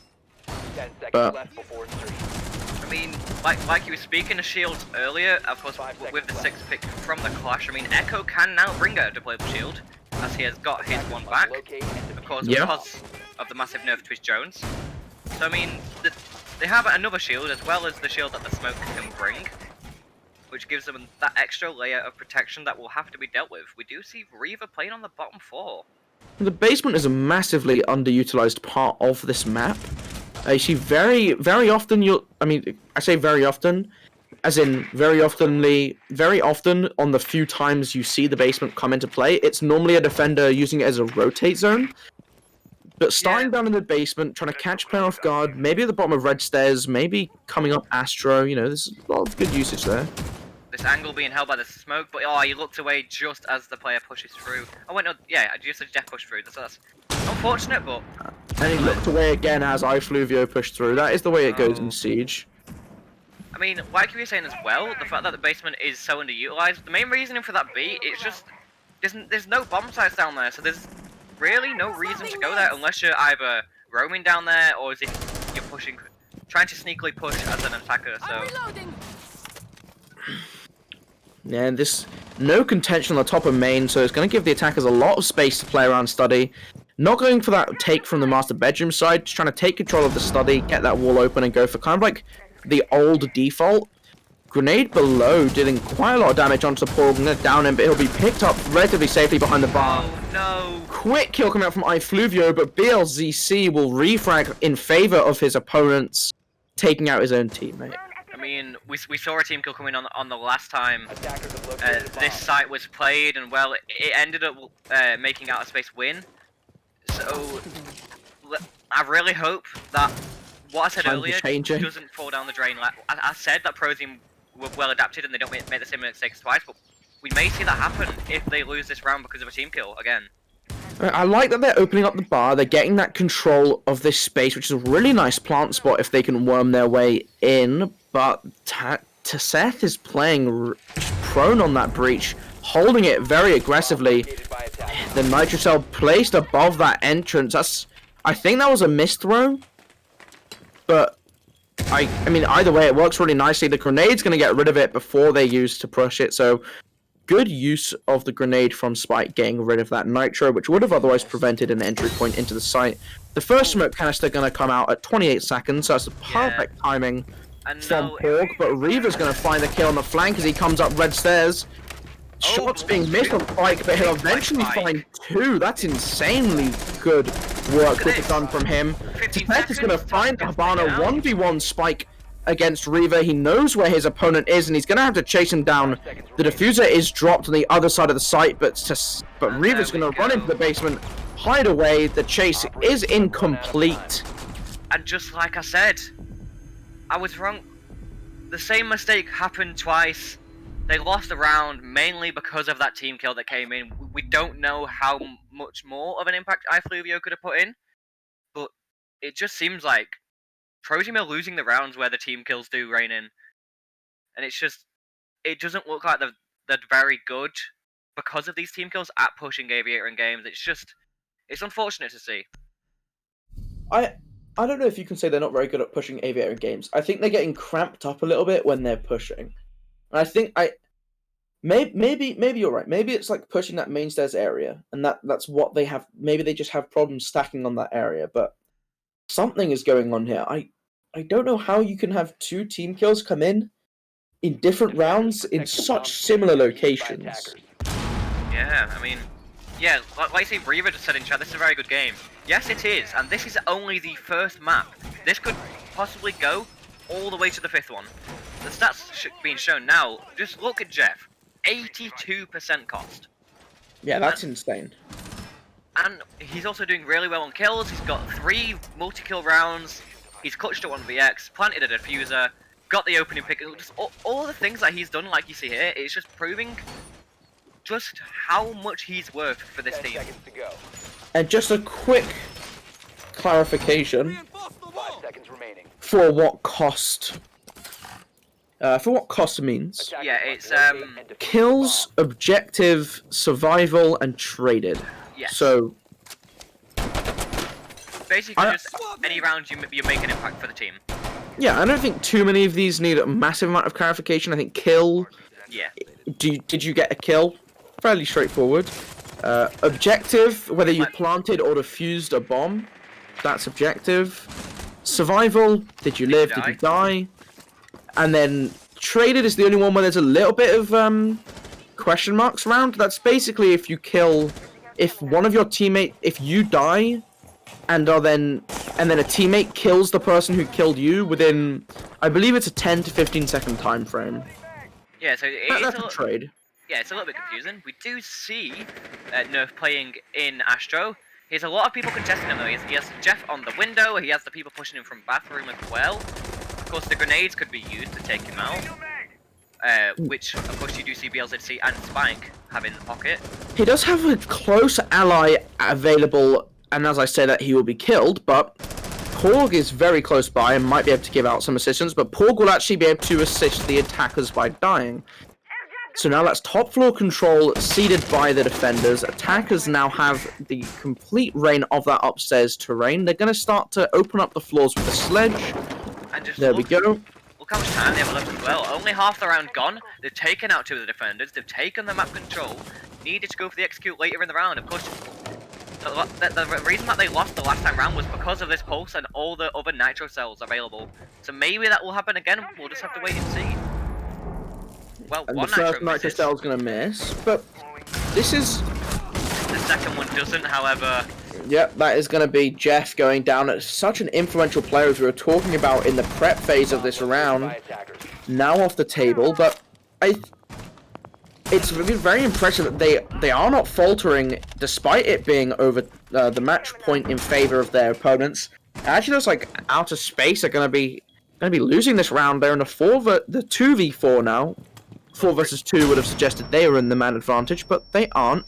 An aggressive play by Reaver is going to go prone right under the doorway, and I think this is the sort of play that you really need, but that Yana Gemini is going to catch him off guard, going to give away his position.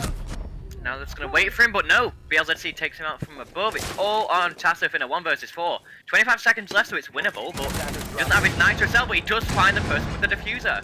So he just has to wait it out and maybe find a few more picks, stop the punt if it starts to go down like we are seeing here. Now Fluivio trying to cover though. He has now dodged 3 frag grenades. The angle being held by Sledge as the diffuser goes down on default. The 4th grenade coming out.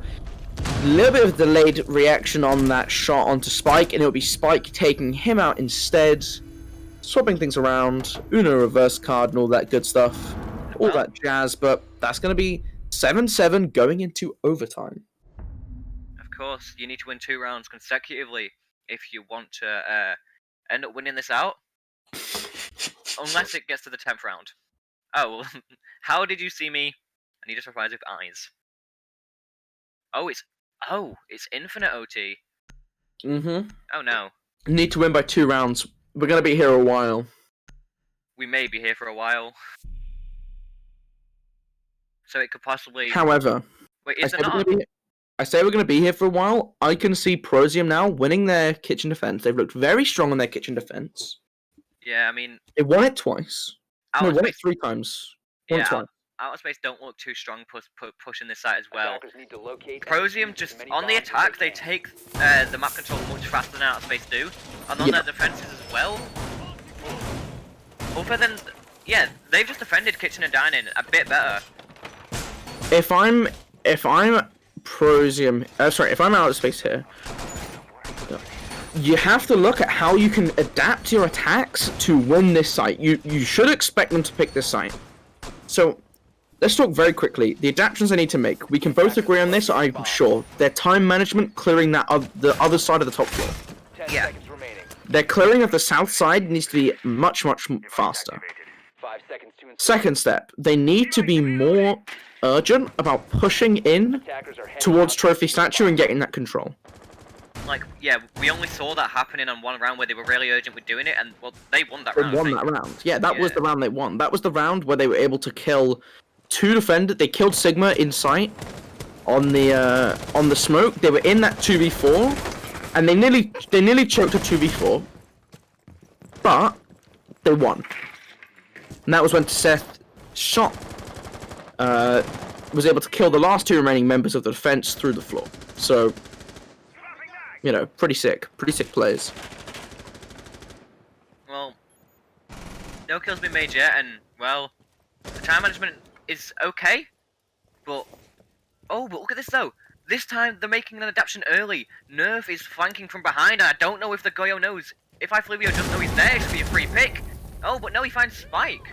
Maybe it wasn't iFluvio. It looked like Spike was aware, did swing into it, but he was able to also remove that Go shield. So this is a massive change up from Outer Space, and I'm loving this adaptation.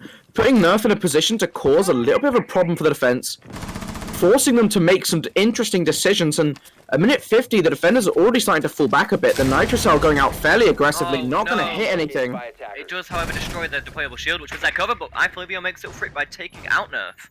Which So- brings it back to even. Yeah, that's unfortunate for Nerf, but I think this time, you know, they've been able to do a lot, make it a lot faster on these attacks. They're getting that control, and now they're going to start to put it down. The 4v4, but Jeff Oh has no, snuck how? up again. He hasn't found anyone yet. This is the He big surely part. will. There's someone on Laundry Hatch. He sees the Habana drop. He does a doesn't kill lot of her. damage. It turns on the sledge. Just out of space, making such stupid little errors, but he finally gets taken out, but he managed to find the sledge. That primary soft breacher. You have a Nomad. Is that how many air jabs does she have? Can we get a quick util check? 3, all 3. You need to be using these to cut off the rotations, otherwise, well, you're just gonna end up losing round. That is your job. Cut off the rotations. And Ultimate Kill just not doing it. I feel like he's trying to ditch the air jabs before his teammates ask. Yeah, he's just trying to dispose of them, saying... Yeah. Oh no, I don't have any left. Yeah, I've used them all. yeah. I mean, well, there's only 30 seconds left. Ultimate Kill's on about 10 HP. Porg's not looking too great either. And, well, they haven't really taken control, so they're all going to have to push through one place. They've where the stalled smoke out waves are gonna so rain. hard. I was so pleased with the adaptation they made, pushing Nerf in early, but since losing him, they've really slowed down. 10 seconds remaining. Ultimate Kill will find iFluvio. Porg has a Goomon in his foot, but he'll be pulling that one out, get injured by the smoke canister, And then taken out eventually as Sigma finds Ultimate Kill, and it's Reaver in the 1 versus 3 with no time on the clock, and defenders will close out that round. Prosium win the round, I do Oh my think god. if Outer Space lose this match, I think most of the blame has to be put on Ultimate Killer for not using his utility. We've been talking with the first half of the match when Outer Space were on their attacks. What were we talking about? We were talking about them constantly getting flanked by Jeff. Constantly. And I think we've just found out why. The utility just isn't being used effectively. It's not being used properly. Yeah. Now, what the reason for this is, I'm not sure. We can't pin a reason down now, but we have to ask the question: why is this happening? And I think it's a question that when coming back over this VOD, it's got to be something Yeah. that Outer Space are asking themselves. How are they getting caught out by this? It's really baffling me purely because of the fact they have the strongest flank watch operator there is, and they're not using it to any potential that it could be used to. It's just things like this just really show just how can you let this happen? And if you're not using this utility, well, you're more than certain going to get 10 flanked. seconds to insertion. Well, Mikkel's making so many little mistakes, and 5 seconds left before. And if you're not going to be using your Nomad air jabs, you might as well just play Yana. Same, you still get the ARX, you still get the ACOG instead of the 2X, so potentially even something you might like a little bit more, and you get frag grenades. You're not really using the air jabs, just don't bother. But moving on to this current round, we are 20 seconds in. The attackers are already starting to make their way into that main lobby to get that control. Porg making the same hole in the floor again. Hopefully for him, his timing will be a little bit nicer on catching out the defenders as they rush in.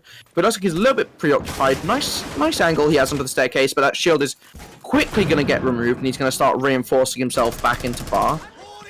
So that's main stairs control ceded to the attackers, and this is very interesting that they're not having anyone really play it aggressively, not having that Wamai invest utility in it, not having the Jaeger put the ADSs by it. Just going to get that up. oh, And that's a quick kill onto Jeff being found by the Malusi under the bar on the staircase, and that's an angle you've always got to be a little bit wary of, but the man advantage is now in the side of the defenders, 5 versus 4. There's still enough time on the board for the attackers to find something. They can still work their way through this. They can still get the job done. They're just gonna have to be a little more careful, as Nerf is playing very aggressively on that study door, and if they're not careful, they could get picked off. I do Weaver's think coming up on a flank, but A bomb has been located. yeah, I do think Outer Space are really gonna have to they can't lose this advantage that they have. Bomb They located can't by afford to lose it because this is their map, and ProZ are just one round away from closing out. They're gonna have to bring it back to even where it'll obviously go back to where it was originally. We do have Reaver, yeah, like you were saying, playing below. He could go for the flank later in the round. The grenade goes out, doesn't take anyone down. It does do a little bit of damage to Reaver playing below, but no kill found. Oh. a double injure from the grenade being thrown out, and that is the flank being watched. Most likely a drone in position, but the grenade is going to come in and find Porg. Nerf got picked up, but he's now What is happening? in a while. That's a massive trade of kills as Fluvio found ultimate. Nerf found Fluvio on the refrag. Now a 1v1, 40 seconds on the clock. Massive health advantage in favor of the Sledge.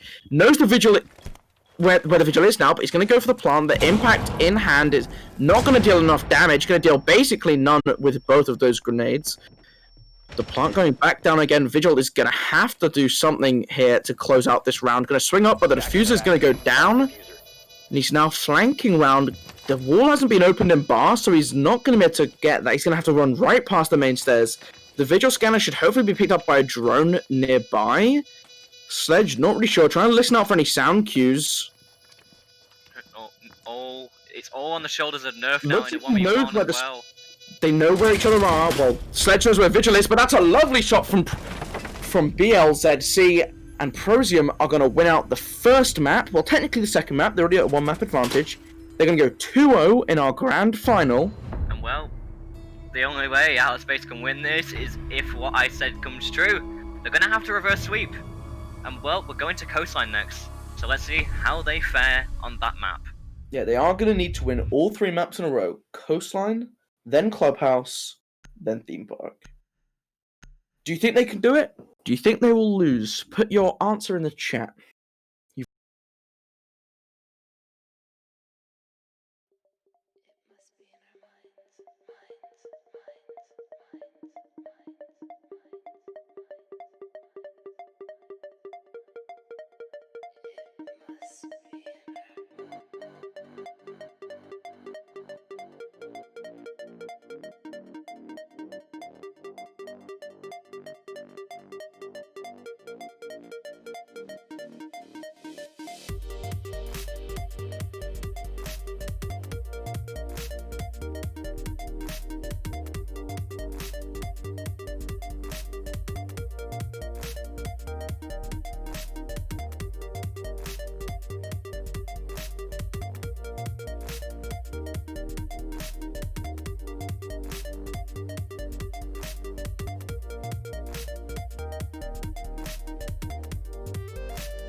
can still figure it out. Why do I do this? Why do I push you down? I'm reaching out. You think that I wanna let you go? Well, look at me and rice and bones. I wish that I knew what was wrong. What's wrong? You told me I don't know why I do more harm than good. Each time I let you, you turn to stone like I'm a Medusa. Need my eyes all out before we both break down. 'Cause I'm Medusa, Medusa.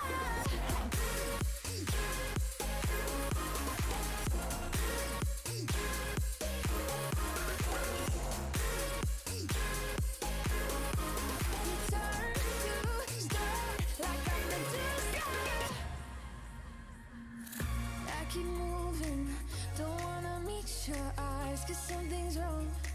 Feels like your love is alive. Stop and think, maybe you're the bad guy. You say it's me, but why? You think that I wanna let you go? Well, look at me and rice and bones. I wish that I knew what was wrong. Could it be you that's wrong? You told me I don't know why I do more harm than good. Each time I let you, you turn to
Well, we are back on Coastline.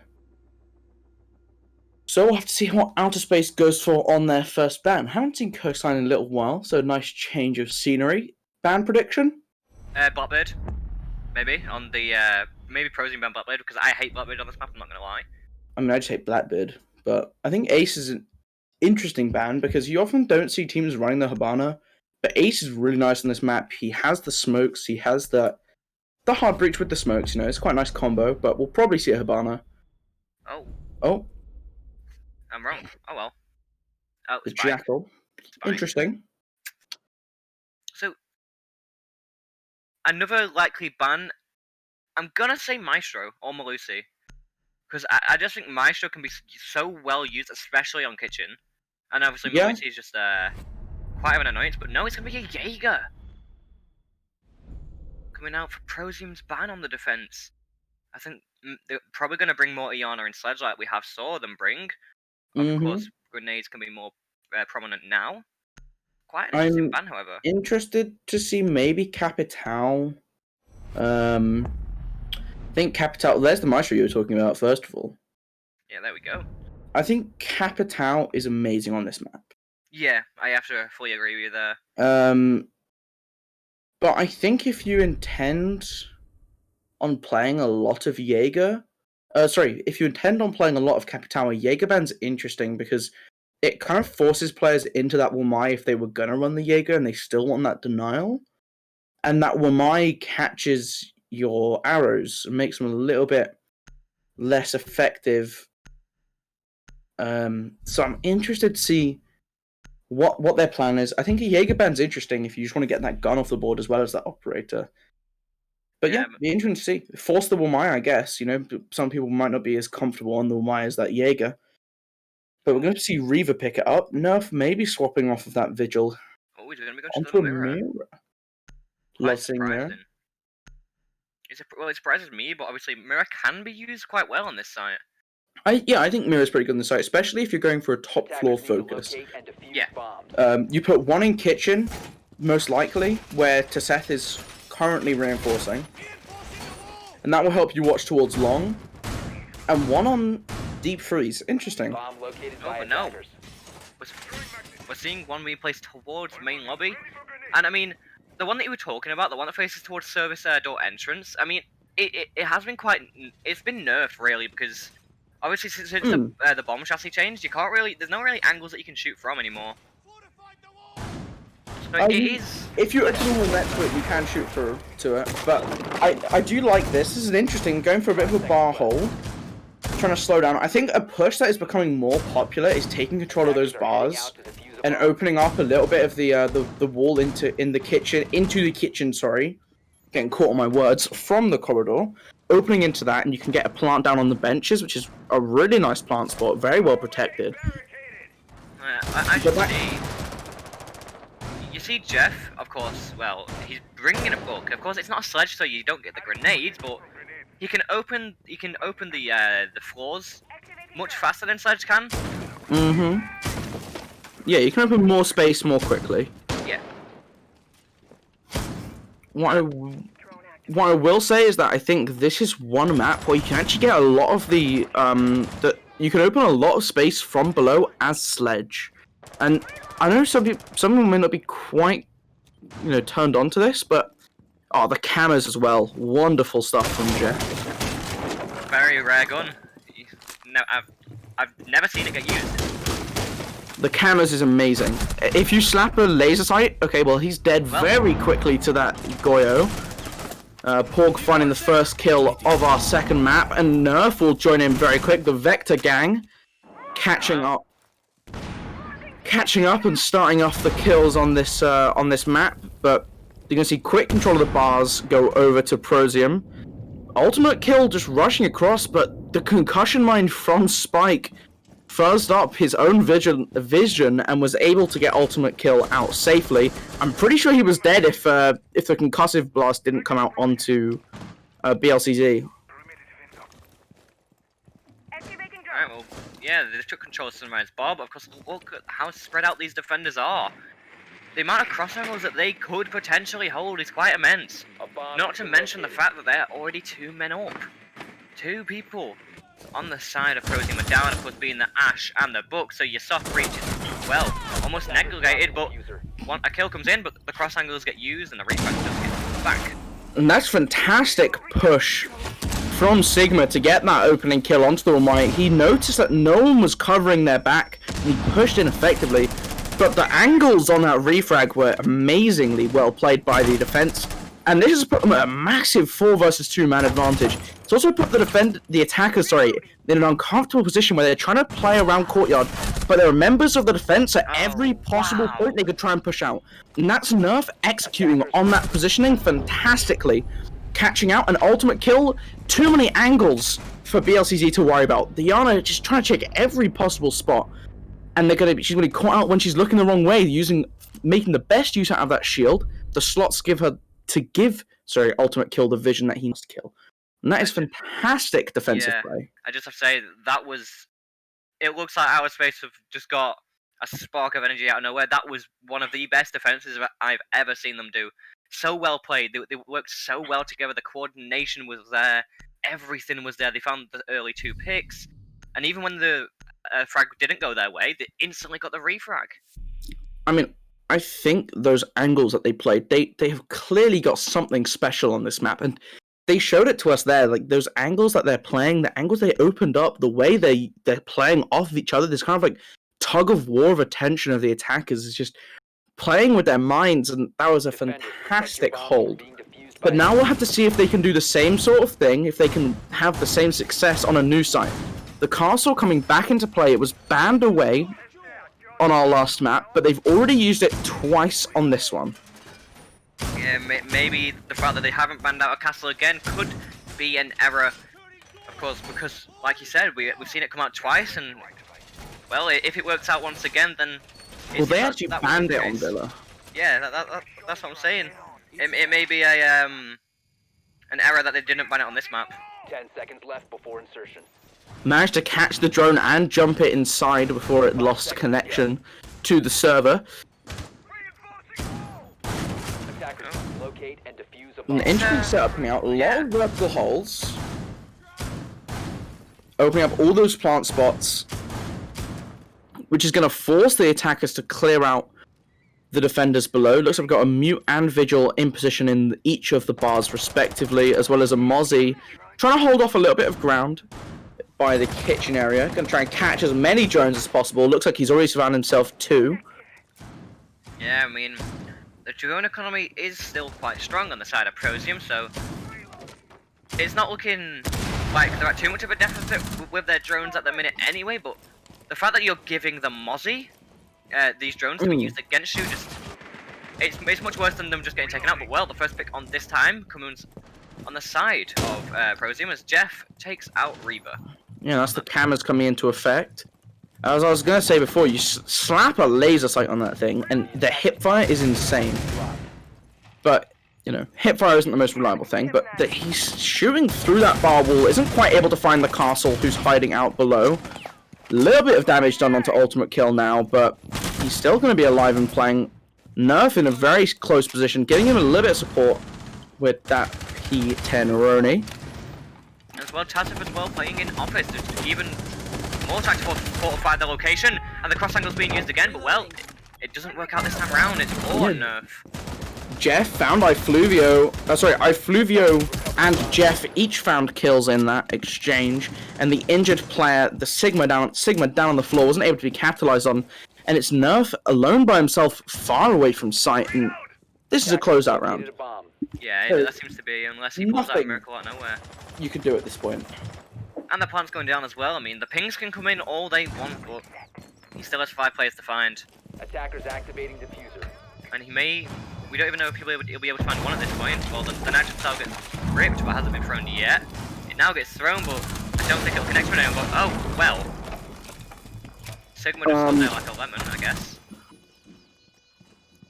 29 seconds down the clock as he's pushing towards Cool Vibe, finds the double kill.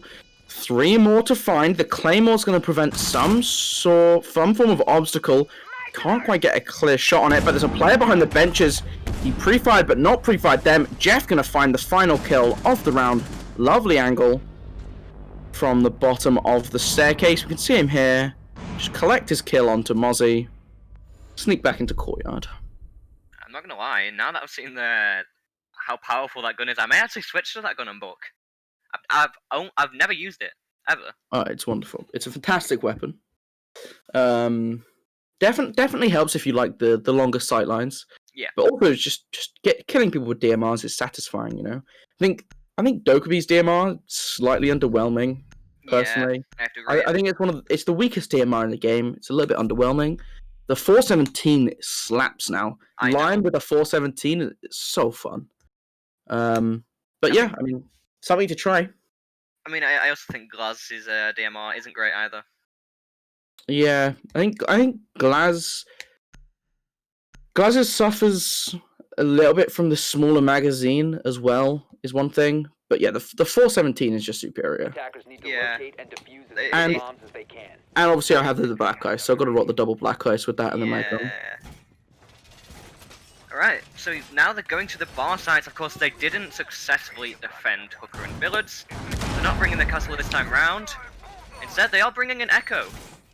Yeah, it's a very interesting operator. We saw it before. Didn't get a massive amount of work done on the last map Villa, but that shield now in planned is going to be, you know, very helpful at putting that down. You can't use the Wamai to put his own shield down anymore. Trying to figure out where to put the yokai drones. Not quite able to bounce it under, but he'll be able to drive it under in just a second. They haven't reinforced the walls from blue into office, but they do have the wall opened from blue into courtyard. Oh, they have one, but they don't have both of them. I think the one that they... Oh, yeah. Yeah, they do have the hole. But the one that they do have, I think, is the more important one. That's the one that attackers are more likely to use to try and sneak behind the bar. The Habana is in play, though, so that is going to be able to open that up and get them that control should they choose to do so. I'm pretty sure they will choose to do so. But I think that's nice. They understand what part of the wall that the attackers want to open up, and they're going to make them use the utility to do that without wasting the reinforcements themselves. So I actually think that's a really nice reinforcement from the defensive side of outer space. Yeah. Just like last round, we're seeing Jeff once again on that book, and I mean, book and sledge is so powerful on this map, and well, there we go, you found the pick and talk. There's so much soft destruction that can be made on this map. It just makes book a powerhouse on coastline, and it's clearly showing at the moment. This is a map where you'd often see a buck and a sledge because of how much soft destruction there is, but they're going with the buck, they're making it work. I'm loving the cameras in play as well. Right, we're also seeing the IQ come out, which I mean, of course, can also destroy some of these gadgets, or just, well, feed the information to the team. I mean, Outer Space aren't bringing a pulse or a vigil, so it's not going to be as impactful, but what is going to be impactful is Balzac's grenade, which takes out Reaver on that Wamai. Trying to scout out information from the site now, using that Gemini to get in position.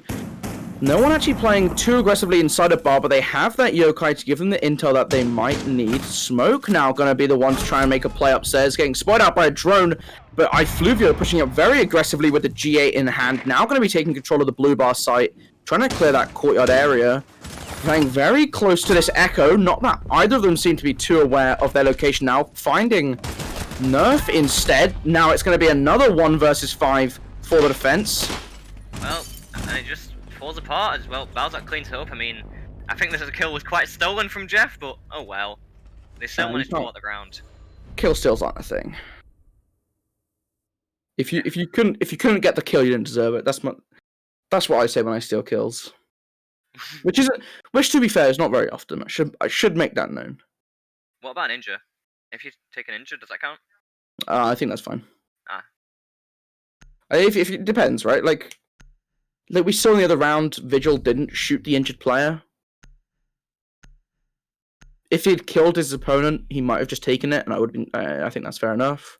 I know. I think you want to try and secure the kills. Yeah. And I think that's what's important. I get angry in ranked. Don't get angry when I'm playing comp. Defenders protect Yeah, that's your fair. bombs from being defused by attackers. Because, right. Well, anyway, they're going back to kitchen, which is, well, the only site they've successfully defended. When they did Quite successfully defend it, it was... Quite a different setup this time.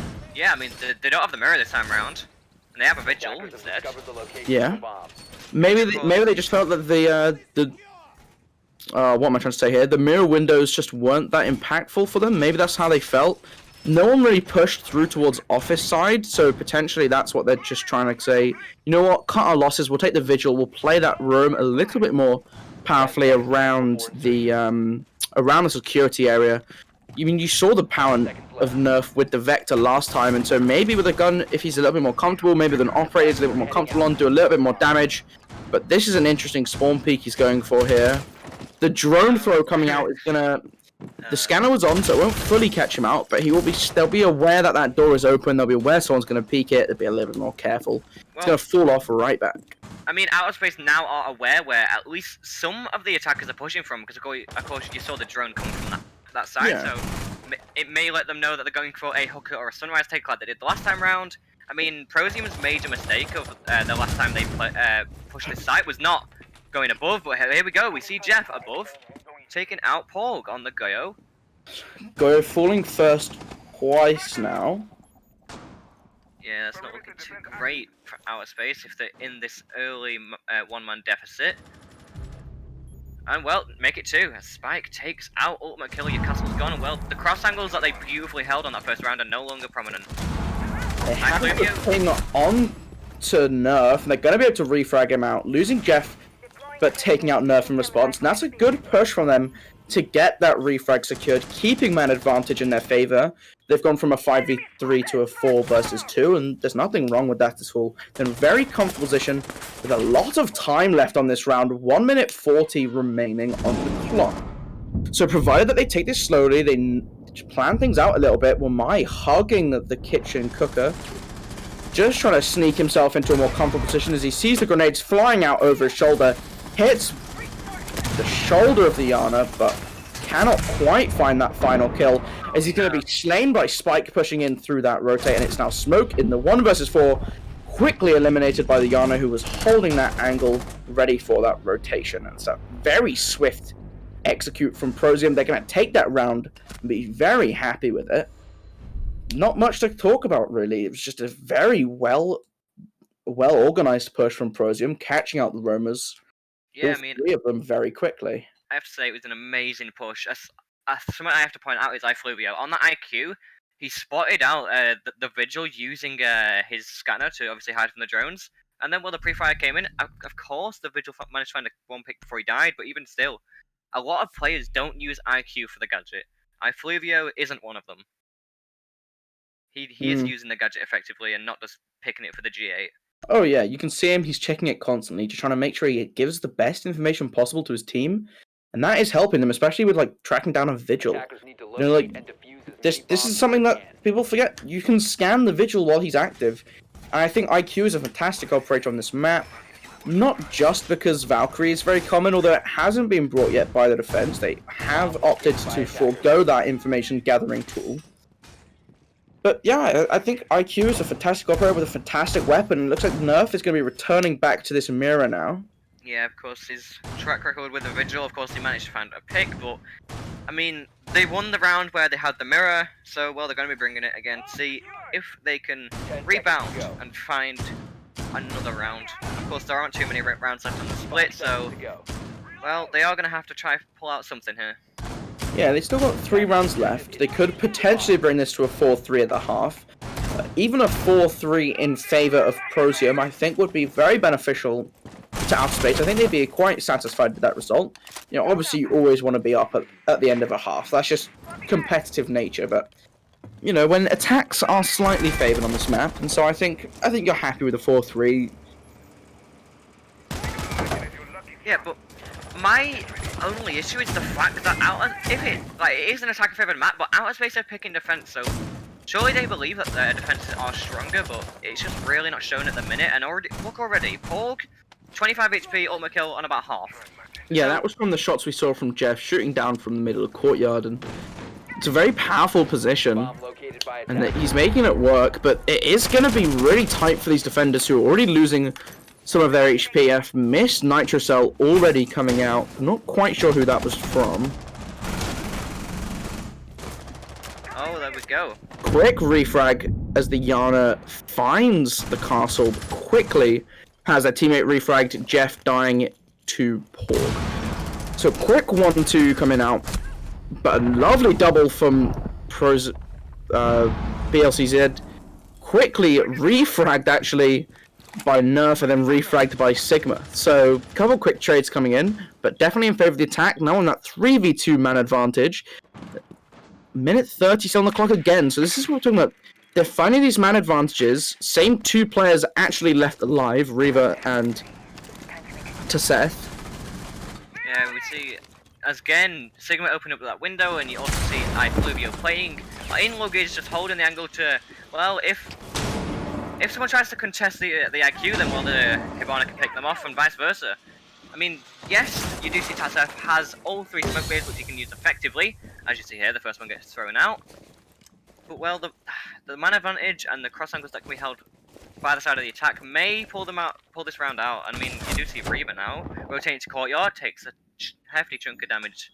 Yeah, you saw the pings coming out. They knew his position. Seth's actually gonna get hit by that flashbang as Hibana vaults in and goes for that plant. Gonna stick it in the smoke. Feels like they can get it off in time.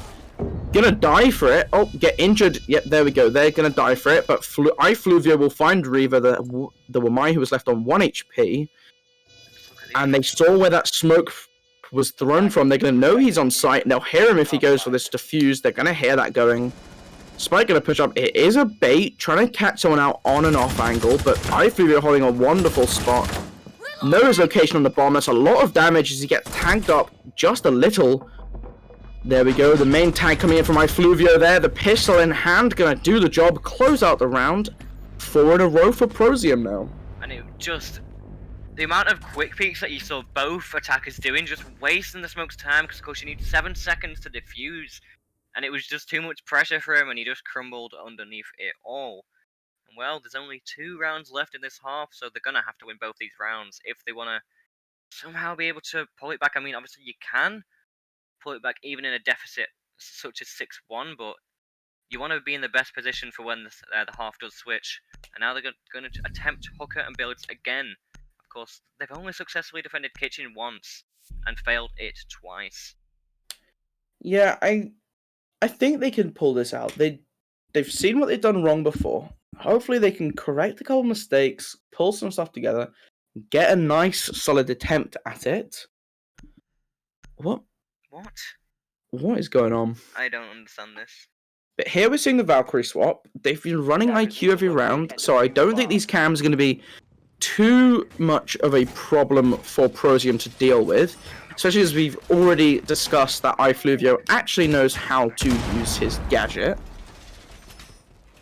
Yeah, I mean, you're definitely not wrong there. He's...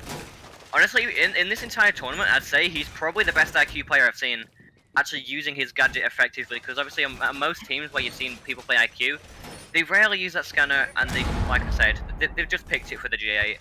Well, that's high praise for iFluvio. Let's hope he can follow up on that. Alright, 5 seconds to go. So in the first cam, maybe getting thrown outside. If it's thrown onto that tree, I'm going to be slightly frustrated, but this is actually a more interesting way of hiding it up on that top floor. So, fair enough. It's just placed on the sunroof, but even still, I don't think it's going to last too long. Oh, yeah. iFluvio spots it out. Yeah, I mean, it looks like they're not even going for it. Going for that aqua take, which I think is the correct take. They've found the defender in the bottom floor, and they're just going to try and pre-fire him through the wall if they can, but they realize he's behind a hot surface. They're not going to quite catch him out, but there we go. He peeks up. Jeff will take his head. Another one for the tally. Aware of the Valkyrie playing inside of Kitchen, it would appear, as Jeff is holding a lovely angle as they're going to try and pinch by moving through security to get that crossfire on him. The Nitro Cell in hand, getting ready to throw it out onto the floor, I believe, but no one quite in position for where he wants to throw it. They're going to push the castle back from White Stairs, but there we go. Spike getting caught out on that Nitro Cell as he pushes in to try and push Pork even further. It will get caught out by the drone, but Jeff will find his second of the round, refragging for his teammate, according to me. Right, well, as you see, the attackers just dominating us. Well, Jeff especially using that camera just beautifully. He's finding these picks needed. Well, it seems like he may find another, but no. Porg takes him out using the UMP. Even still, though, he's in quite a dangerous situation. As Might even find a second as the Yana swings, but taken low on HP, finds the castle and removes him from play. 2v3 now, the attackers with the man advantage, and it is Reaver and Ultimate Kill. Well, it's actually the same two operators, but different players, I should say, sorry. And well, they've took active control. It seems like they're going to be going for that default plant in Billards behind the bomb. Of course, Ultimate Kill can play close and use the smoke grenade glitching through the wall, but no, he's just going to expose himself a little bit and throw it. Even still, though, they still have a minute left, and it seems like they may be going for a rotate, but no. That's just Sigma holding a cross angle to stop a flank coming in. I don't think they're in a bad position here. Oh, they're able to get that smoke canister. That is a massive deal. That is going to remove 10 seconds of stalling from the defenders, and as this window gets opened up, the run out from the Wamai is going to be very instrumental in closing out this round, but a quick kill from iFluvio onto Ultimate Kill, the smoke going down while he still had one smoke canister in pocket. Wamai not detected in his current position, but the IQ is, however, the swing will not be successful. The drone catching the Wamai as he swung through that double door, and iFluvio was ready to hit that shot, secure the round for his team. I just have to say... 6 in a row. Or 5 in a row, sorry. Yeah, 5 rounds in a row, and I mean... I have to say, the smoke there did not have to peek to throw those canisters, because of course with the smoke glitch you can just throw it at the wall next to where you want to smoke off, and well, it'll just deny it anyway, so you can play with relative safety, but maybe he didn't know about that, and well, he got taken out because of it. My thought there is that he wants better coverage of the pool table, because if you put the... When you throw the canister on... So, smoke from smoke canister will go through walls. For anyone who isn't aware of that, that's the smoke glitch that we're referring to. So you can throw it on the wall next to where you're hiding behind the bar, and it will cover the default plant spot, which is next to the bomb, which is where they ended up planting anyway. So when you throw it there, it doesn't fully cover that double door. You can push through the smoke a little bit and still be able to push up that poolside table.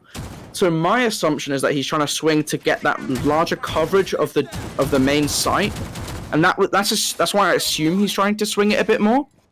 But I do agree with you that it's not completely necessary. He did in fact lose one of his gas canisters to it. Okay. 10 seconds to go. Oh. Yeah. Well, 5 seconds left. this is interesting. They're playing Penthouse, and well, this is a very if you put it like in the corner on the floor, that's like the ideal spot to trick it. Yeah. Because then it basically makes a big, like you said, dome. So yeah, they are all going in Penthouse and Theatre this time round, and they're bringing an alibi, which we haven't seen all game, as well as they've got a shield placed in VIP, but of course it could easily be disposed of by just going below. Of course, Jeff can just use his skeleton key and reveal the location of the defender behind it. They should be able to get taken out, but it doesn't seem that's the case at the moment. And they've chosen to cade off the bookshelf walls in VIP. Just try and keep them a little bit safer in that corner. Just keep them alive. Got that with Mai, obviously, to catch any grenades that should come flying through. Hopefully something protecting that drone hole, because otherwise he will potentially get caught out to that. A well-timed grenade through there, but we'll just have to wait and find out. The shield did get taken out from below, but it was Spike and not Jeff who used one of those Zofia impacts, and the second one goes out. And Nerf now has to move as his location has, well, he's got a line of sight against him, as well as the fact that the electrical got showed as well, which can allow Sigma to open up that wall. Jeff's just going to come through the doorway though and find a quick double kill, quickly traded out by Porg, but... Well, quickly traded out by Sigmas. That's going to be a 4 versus 2 for the attackers very quickly. Ultimate Kill taking a lot of damage and being stuck in the bathroom. The walls are reinforced, so he's not going to get sprayed through the wall. But he's in a very uncomfortable position, quickly to be felled, as iFluvio is going to be shoving straight onto the smoke very quickly. And that is a 6 rounds. Phenomenally fast round. And that's their 6th in a row, and well, they're so close to winning this series being the champions of this tournament as well. Just 2 more rounds is all it takes. Yeah, what do you even have to say after that round? Like, there's nothing. They lost 2 members inside of VIP immediately, quickly to Jeff. He was quickly traded out by Porg, but then instantly Porg was shut down by Sigma. Just the awareness to see where your teammates are dying from and quickly refrag them back. Oh, reverse sweep time, says Silex. Oh, the rules are you're not allowed to reverse sweep until they hit match point, by the way. That's the rule. ProZ trying to close this one out now. They need 2 more rounds to secure the win in the grand final. Yeah. 2 rounds away from winning in 3-0 fashion, which would be fantastic. This map has been way different to the last one, but now the sides are swapped. It is Outer Space's chance to attack. So let's give them a chance. You know, they could pull off something here. They have the Capitale. They're choosing to forego a hard breach. I think that is the most significant thing here. The thing is, though, honestly, I don't really believe that you do actually need a hard breach for all these sites. I say the most impactful site where you do need a hard breach would be Hooker to get that quad wall open to give line to sight. Attackers are heading out. Yeah, but then they're foregoing a hard breach operator. Yeah, the hard breach charge does not count Silex. Setting down my plus Bruh, Right. Stylex is noob. Yeah, Silex is such a big noob, honestly. He doesn't know what a hard breach operator is. He thought the hard breach charge was an operator. Yeah, Nox my favourite hard breacher. Yeah, same.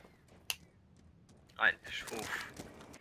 Just for you, if you ever bring the hard breach gadget instead of frag grenades on Nox, you're doing something wrong. Alright, well, back to this round as we've just discussed about Silex being stupid. Anyway, Well, that's so toxic. well, yeah, it's toxic, but it's true. Oh, fair enough. Facts don't care about your feelings, am I right, lads?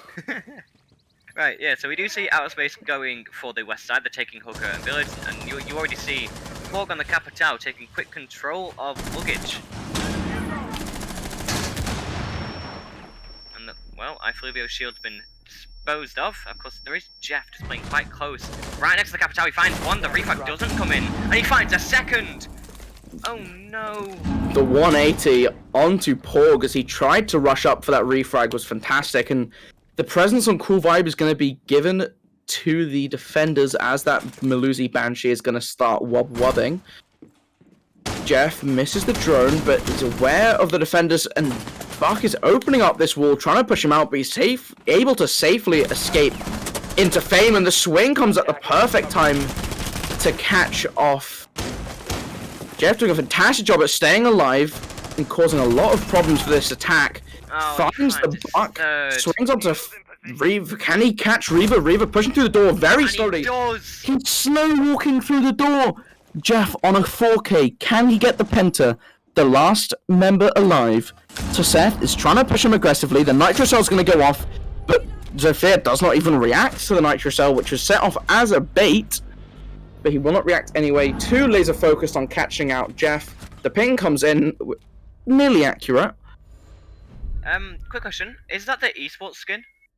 Is that the Pro League set for Alibi? I'm not too sure. I wasn't sure if it's illegal or not.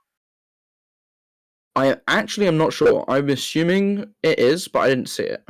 Yeah, I don't know. I don't even know if Alibi does have a Pro League set, but oh well. Alibi does have a Pro League. Every operator has one. Oh well, yeah, it probably is then, because it was. Actually, I think Aruni and Zero don't have them because they're no longer with the ESL. But Right, so well, 7-1, 1 round away from closing out the series, being crowned the champions of the SST. what is going on with all this talk? I don't know. Yeah, they're just being a bit strange in chat. Outer Space really need to pull out some rounds if they want to win this map. And even if they win this map, they have 2 more to win. It's not looking very likely. The reverse sweep doesn't look imminent, unfortunately. We'll just have to wait and see. It could happen, but, well, at the moment it doesn't look likely. Yeah, well, the defense are going to set themselves up in hookah now. Interesting options with the lineup. They're running the Mute Mozzie combo, so I think this is going to be a really nice way at stalling time. Looks like they are going to try and stall some time over by this penthouse side. Because once the attackers get confirmed control of that VIP, it really cuts out your rotations. Makes it a lot harder to use that double door because there's someone you always have to worry about someone watching it. And that's the strength of opening up angles, is that even if you're not holding it, you force the defense to have to worry about you holding it. There's always that thought in their mind, I can't push this because someone could be waiting for me to move. But we're going to see the quick aggression towards this penthouse side from the attacks. That clearly looks like their goal. Porg repping the new attachment skin from the Battle Pass. I think it's quite interesting that they're doing unique operator attachments. So, could be something they do in the future a bit more, but that's not quite relevant to the round at hand. We see Jeff falling back into the back of theatre, Spike giving him a little bit of cover from anyone trying to pressure from that window. And as I say, pressure from the window to set is going to catch... sorry, he's going to be caught out by Spike on that window. There goes your Zofia. An operator who's had quite a bit of effect this game, but the Capitale's going to swing right in, and they're going to start to try and open up some of this floor. A couple shots coming in from Spike, and I believe Jeff is actually undetected in the back of theatre at the moment. Now Fluvio finds a pick onto Porg as well, and it's just not looking likely. Yeah, this is very much in favour of the defence at this time, as they are on match point, series point. A couple quick trades, Nerf and Reaver trying to keep their team in this. Yeah, Ultimate Kill taking quite a bit of damage there. Nerf finally finds out Jeff in the back of sight, and this is match point, series point. 2 versus 2 with 1:30 on the round. Can Outer Space pull this together? They still have that Banshee, which is going to give them intel should the attackers choose to push down the main site. Okay, like you see though, Outer Space, like obviously they really need to win this round to somehow bring them back in the game, and even if they win this round, they have so much more progress to make. It's a 2 versus 2, and a minute left. I mean, the two operators left for the defense, obviously Smoke and Mute, both have the same loadout.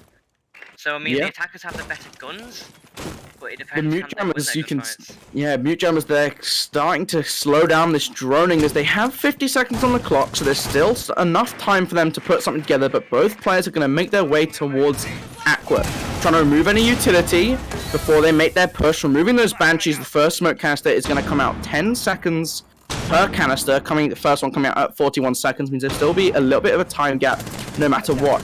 He walks in right as the smoke canister is ending. He's on such little HP that the second one will down.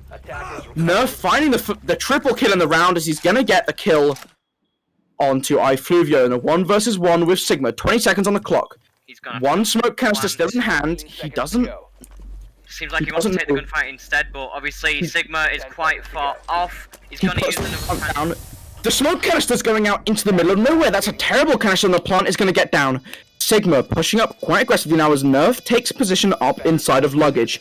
He's playing aggressively on the doorway so that if anyone comes in, the peek comes in. They're missing the kill from Sigma. He gets that kill, a triple kill on the round. As he closes out that round, he's going to take a little bit of time to type in chat before finally disabling this bomb. And there we have it, ladies and gentlemen. ProZ will... final champions. Yes, they will close this one out. A triple kill for the Smoke in that final round, including the 1v1 with less than half a magazine in that SMG-11. Fantastic play from both our teams here. You got to give it to Outer Space. They played a very close first map. But sadly, they were not quite up to scratch on Coastline. Yeah, it's just ProZ absolutely dominating. No reverse sweep today. A perfect 3-0 for ProZ. They are your champions. Yeah, well, there we go. I mean, they definitely played better. You can't argue it. They played better on Coastline. That's just the way it is. That opening round on defense, the first round for Outer Space, was so promising. Yeah. But for a moment I believed, but it just ProZ were quick to shut them down, yeah. Well, there we go. SST4 is over. What an insane tournament, I have to say. So many good matches. Yeah, definitely. There's been a lot of good games, but that almost an anticlimactic end. I mean, Yeah, the last round was entertaining, but the fashion of the last map just left so much to be desired. You almost wonder how some of these other maps could have gone. I mean, with how close Villa was, I mean, Prozium just outfragged Outer Space. That's what happened here. You know, they just outfragged them. Had it been Clubhouse, had you seen Theme, maybe it would have been a lot closer, but that's the way map bans work. If you can't put the right maps together, and well, 3-0 fashion for Prozium. it's just giving me Empire BDS vibes from the November Major. Maybe next time we'll see a reverse sweep, but not today, unfortunately. And there we have it. Prozium, the well-deserved winners. Yeah, definitely. They played fantastically. The way that they played their attacks on Coastline, they always had the refrag potential there. They always had someone ready so that if someone took any damage, if someone died, if someone was injured, they always had someone covering them. I mean, you saw when they were trying to push Office and the Sigma got injured by the castle in Blue Bar. They refragged the castle. Then they were able to kill the Vigil while protecting the injured player and get that player back up. You're now at a 5v3, and then they were able to start pushing out so effectively, these roamers. The roam game from Outer Space just did not exist. Yeah, I just have to say, here's a fun fact. Prozium never lost a map. They haven't lost a single map in this entire tournament. And well, Really? yeah, they never lost a single map. And well, that will continue as well. They have won, and of course, Outer Space as well as Prozium will go on to the Professional League, which starts next week. Wonderful.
Yeah, I'll say mine on first. Why not?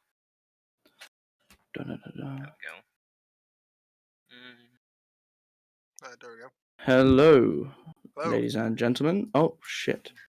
It's gonna be green tint for a second. We've lost it, boys. We've lost it. We've lost the plot. God, no way, go loot. You've lost your We've lost. webcam. We've lost the webcam, boys. ROP webcam. Oh, Nice hair. so thank you. It's been growing. It's like really long. It's like Jesus Christ.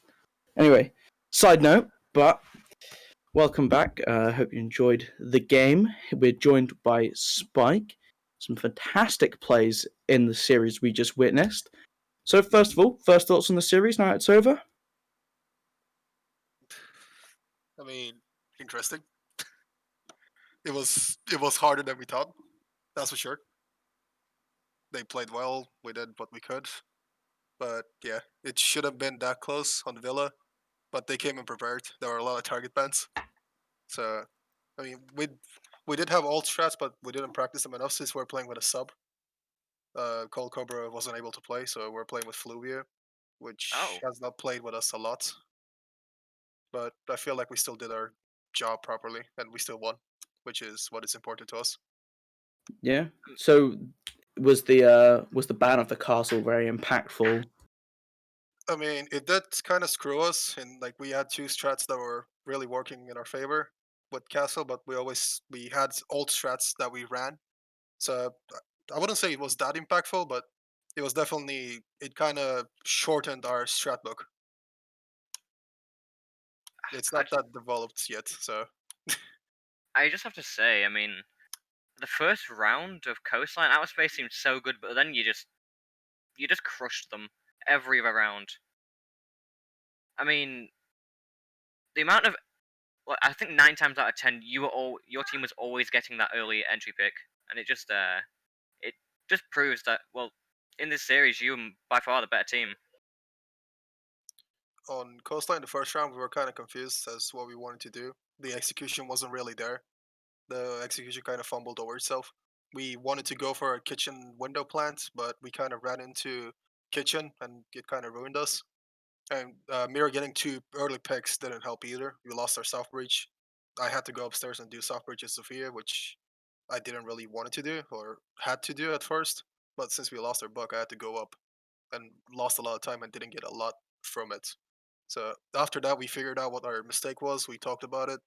We argued about it, and we ironed it out. And then we started following the IGL calls. Since we didn't really prepare coastline that much, we didn't even scrim coastline the last week.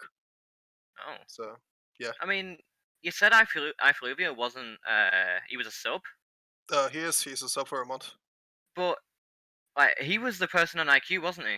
He was. Yeah. He did so well. Just like, especially I have to point out when they were defending kitchen, and yeah, he was on luggage, just holding off the cross like the peaks that could have happened. That was insane. And also, I said it in the stream quite a few times. He was using IQ for the gadget and not the gun, which was Yeah. You'd rarely see that. I have to commemorate him for that. Fluvia is a smart player. He adapted really well to us. Although he's a sub, he has played with Jeff before, so he knows somewhat how to play off him. And he just needs a good drummer around him because he's a good gunner. He just needed somebody who can drone him and follow up on him. He's a good flex player. Let's cast back to Villa very quickly. There was a couple rounds with some team killing. Yeah. What That was was what was going on with that? That was just miscommunication on our part. Since Fluvia is quite new to our team, we still haven't got the chemistry down.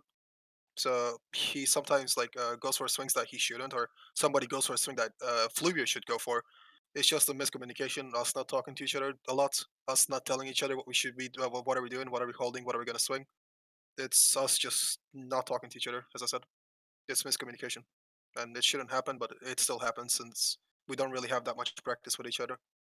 It's a Yeah. fairly new team, and bringing a sub in is not the best thing that we could have done, but that's something we had to do.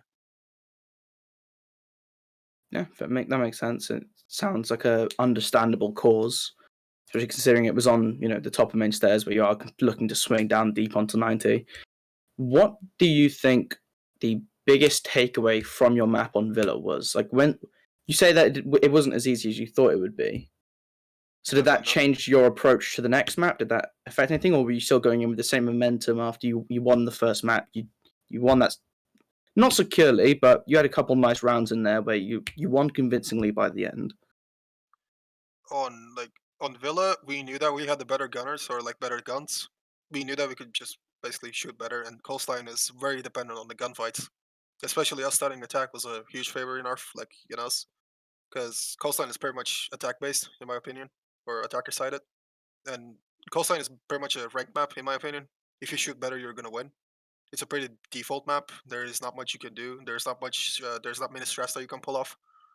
It's quite basic. Everybody knows how to play it. So if you shoot better, you're gonna win it. But as I said, we were confident that we had the better gun skill. So going into it, we were quite confident that we are gonna win it, pretty convincingly. We just knew that if we do our play, we listen to our IGL, we listen to the calls that he makes, that we should be winning. Yeah, that's fair. I mean, is there anything you'd like to say to anyone? To anyone, to anyone watching, I told you on the first interview that the goal was to win it all, which we did. So we're on to the next thing, which is professional league, and the goal is the same. Hold up. I may be planning to stop you there, but Sure. we'll wait and see. As I said, Alright. it doesn't matter. We're in it to win it. Oh, I mean, that is the goal, and you've clearly proven that today, that we're the best team here. Out of 16, you're the best one. I don't Yeah, think you think that we're in our like full strength right now. well, that's fulfilling people with confidence, or maybe worry if they up to play against you soon. But fair play and congratulations on the win today. Definitely deserved it. Played fantastically across both maps, especially Coastline, where you guys shone on your attacks. So enjoy your evening. Take it easy. We look forward to seeing you in Professional League. Thank you.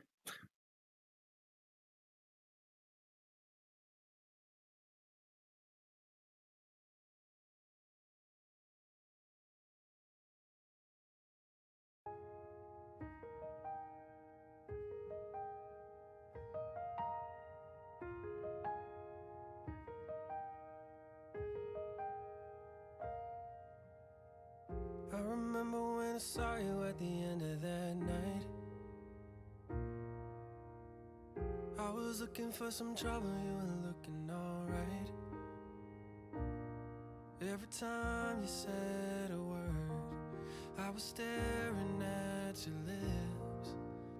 I don't think I've ever been so close to a love like this. I never met someone like you. I never felt this way, ooh. For your love, I would take potions. For your love, I would cross oceans. All the hurt and the pain, you could take it all away. For your love, I would take potions. I would take potions.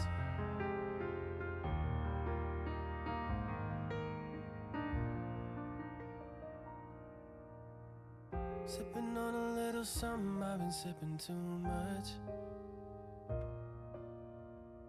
I just pour myself a double and I'm thinking about us. Every time I see your face, I think of what I lost. How could all the little moments that we had be so far gone? I never met someone like you. I never felt this way, ooh. For your love, I would take potions. For your love, I would cross oceans. All the hurt and the pain, you could take it all away. For your love,